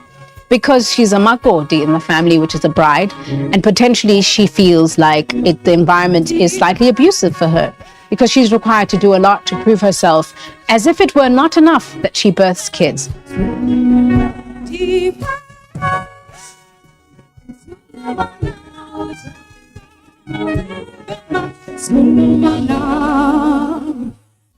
Now back to today as we meet with the director of the Association of Arts Pretoria. This space is incredible. We have a wonderful exhibition here. It's called 50 Pots for 50 Years. Wow. And this is all the incredible ceramicists who participate in this specific exhibition. Being part of such an impressive gallery with an amazing track record, a space for the people, why is this so important, especially for the arts? This association was established in 1947. And it's a big family. It's a place where art lovers and artists and musicians come together to show art to everybody. And standing here, I see there's a grand piano. I'm assuming that it's not just for decoration. You know, a very good friend of mine who's also a sponsor of this gallery, he came here one day and he said to me, well, you're nearly on pension one of these days. Do you still have dreams for this gallery? And I said, of course, yes. I would love to have the fusing of the performing and the visual arts here. And he said to me, but what do you need? And I said to him, a piano. Let's talk a bit about the Sasol New Signature Competition.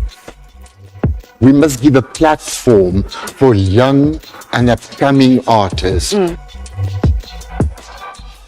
Art is a part of who we are. I think it's the foundation of who we are, the main characteristics of who we are as Africans. But at the same time, I feel like there isn't enough support.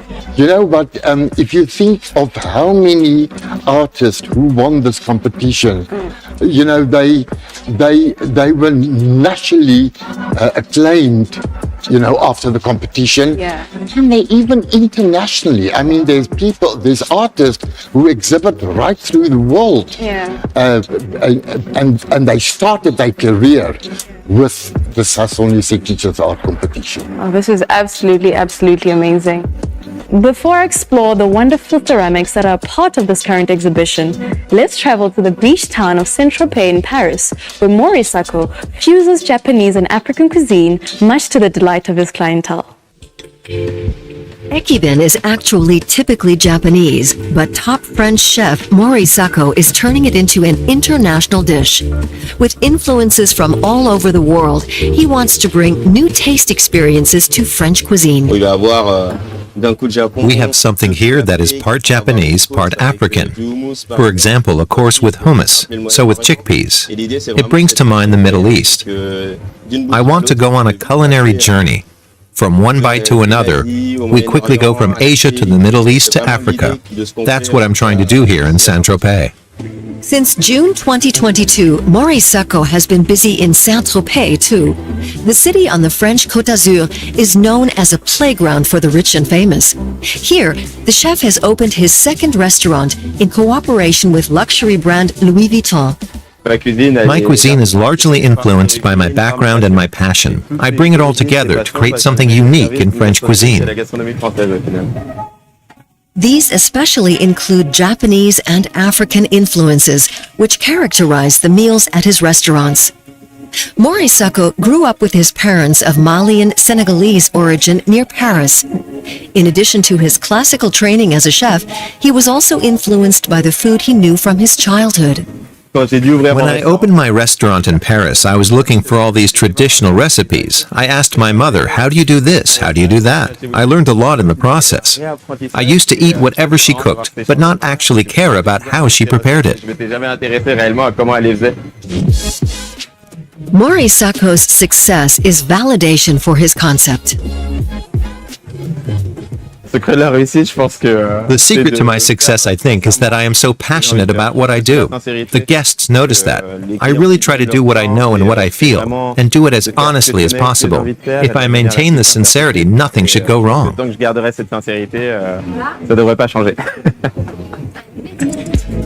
For Mori Sako, creating new dishes and flavor combinations is always an emotional process that comes from the heart. He's no fan of strict rules.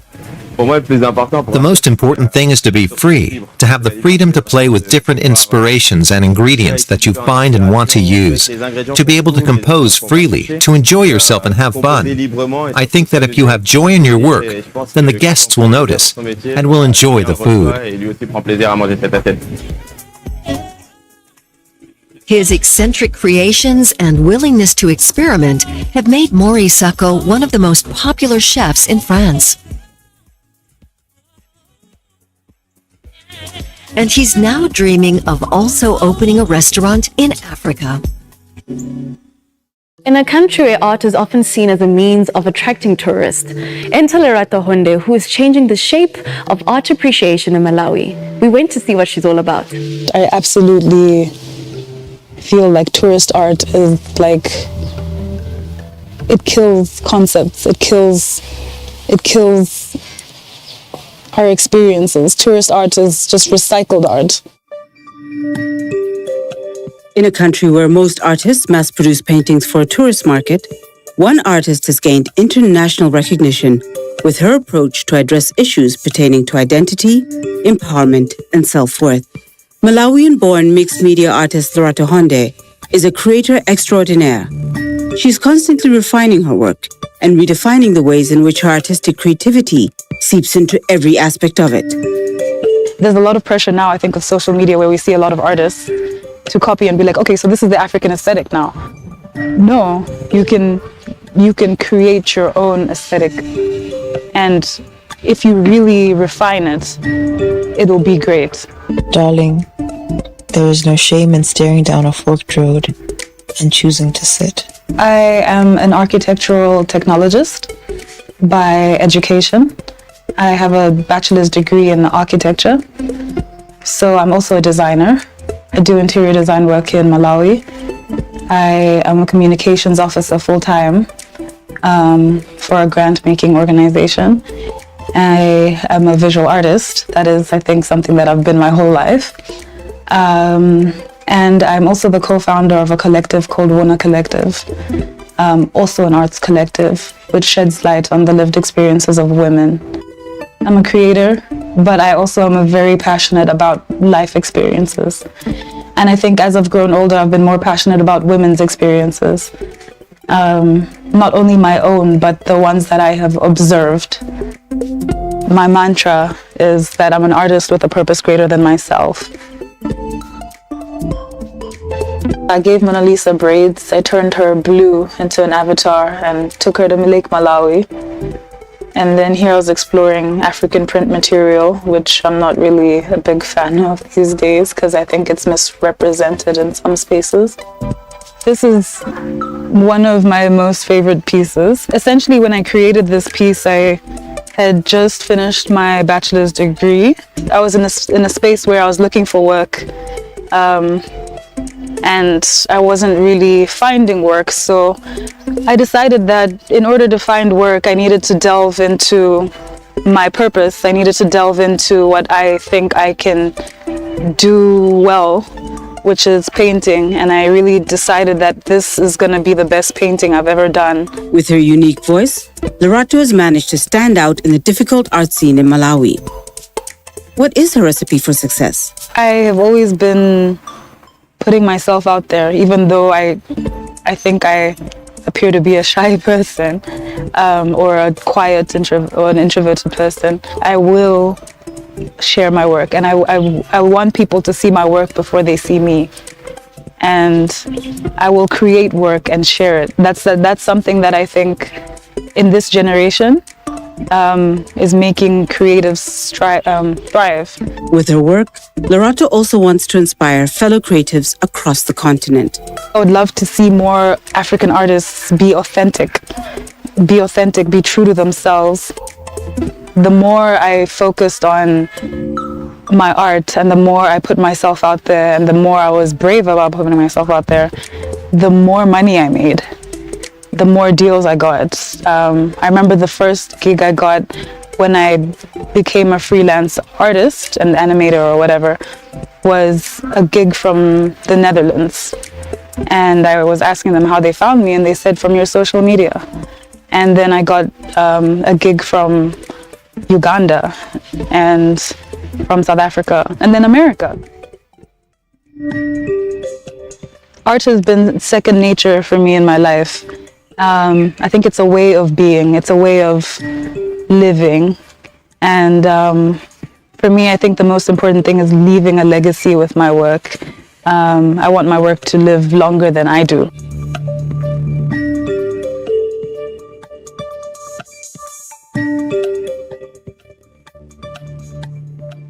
Alex, you started out as a child drawing pictures in the sand. Did you ever imagine that you'd be sustaining your life through art? At the beginning, no. It was more of making toys and have fun by myself. But the love started to grow. Then every time when you make a toy, it's a new design and it's a new experiment. When I started teaching, I wanted the kids to feel how I feel when I'm creating art. You know, when you do art, it's more like feeding the soul, and there's that feeling that you have during that time, peacefully. You know, you will have peace in your mind, and then you won't think of anything that troubling you. So I wanted to transfer that feeling through them. Your work is so vibrant, colorful, and so beautiful. But I know that with ceramics art, well, at least when I was growing up, it wasn't always that way. Can you please explain the change that has taken place in this medium? The first colors were not like this as well. You can't tell when you paint how does it gonna come out until it's been fired. And then later on, as the technology emerges, so we end up having the new colors where you can be able to see how it's gonna come out. Alex, thank you so much for joining us here today. Thank you so much. Time to travel north to Kenya, where another group of artisans are turning a problem into a solution.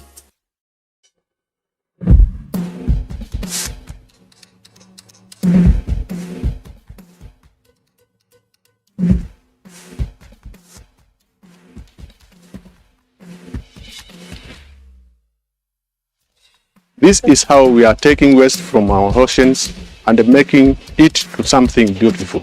Francis Mutua is one of almost 100 other artisans in Kenya who produce animal sculptures of all shapes and sizes, many of which are life-sized. Together, they repurpose almost 1 million flip-flops each year into a thing of beauty. In their own little way, they are working to make our world a better place. First, I was a woodcarver. Then, our first friends who came here and joined the flip-flop art informed us about the art. And then we were eager to join them. In the woodcarving industry, there was time when the government banned the cutting of trees, logs. Then we had not enough trees to do the carving. Then, when we had to find an alternative, some of us would go back to their homes and do farming. Then, lucky enough, we heard about the flip-flop art. Flip-flop art is somewhat different because it's not so hard like wood, and it's soft and not tireful like the wood. I'm passionate about conserving the environment because when these flip-flops are thrown anywhere, they endanger the oceans. So when they are collected, our towns are clean, our rivers are clean, our oceans are clean. So our beaches are also clean. Most of the flip-flops are thrown annually to our dump sites. Then they are carried into our waterways, to the rivers. Then the rivers dump them into the oceans. Into the oceans, the impact is that they are killing our ocean life there. Shockingly, there are about 11 million metric tons of trash that end up in the ocean annually. I mean, the UN estimates that in 2027, there'll be more plastic in the ocean than fish. So that should give everybody something to think about. The journey to a finished product is one taken by several members of the team. The collectors bring in more than 1 ton of flip-flops each week. Once weighed, it's time for them to get a good wash. This is the place where the flip-flops are placed. When they're dry, the artist will just take them from here and start the process of carving. The next process will be the die cut machine. The die cut basically gives us the engraving of the animal that is meant to be carved. After we get the die cut, they are sanded. The sanding process basically makes the die cut smooth so that the artist can easily carve it. After they are sanded, they are put into blocks in form of a block using a glue. After the blocks have been made, the artist can either carve the animal or place the blocks in the store to be used later for carving. Well, the most popular pieces would be the giraffe elephants, and the turtles. And if you look at these three animals, they are all endangered. That is where we get inspiration from. We make art to tell a story about these animals so that we can get them the help that they need. Most people do not know when they go on a safari that the elephant is endangered, or the giraffe is endangered, or the turtle are dying because of eating plastic. So we make this art to tell the story of these animals, to draw attention to them.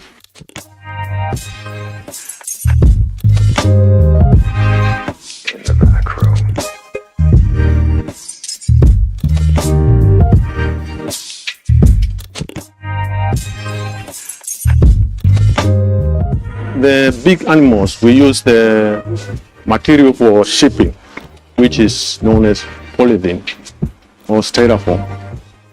We put it together using the glue. Then you carve the size of the animal you wish to carve. Then after that, you glue the animal a bit, and you cut the flip-flops into pieces so that you may make the design you wish and the color you wish to make. The flip-flop sculptures find their way to clients all over the world, in homes, museums, zoos, and parks. The proceeds of this are channeled to educational and environmental initiatives. This has been a wonderful day filled with art, design, and new experiences. Till next time, let's remember to collaborate because we are much stronger together. For more, you can check us out on dw.com/Afrimax. See you soon.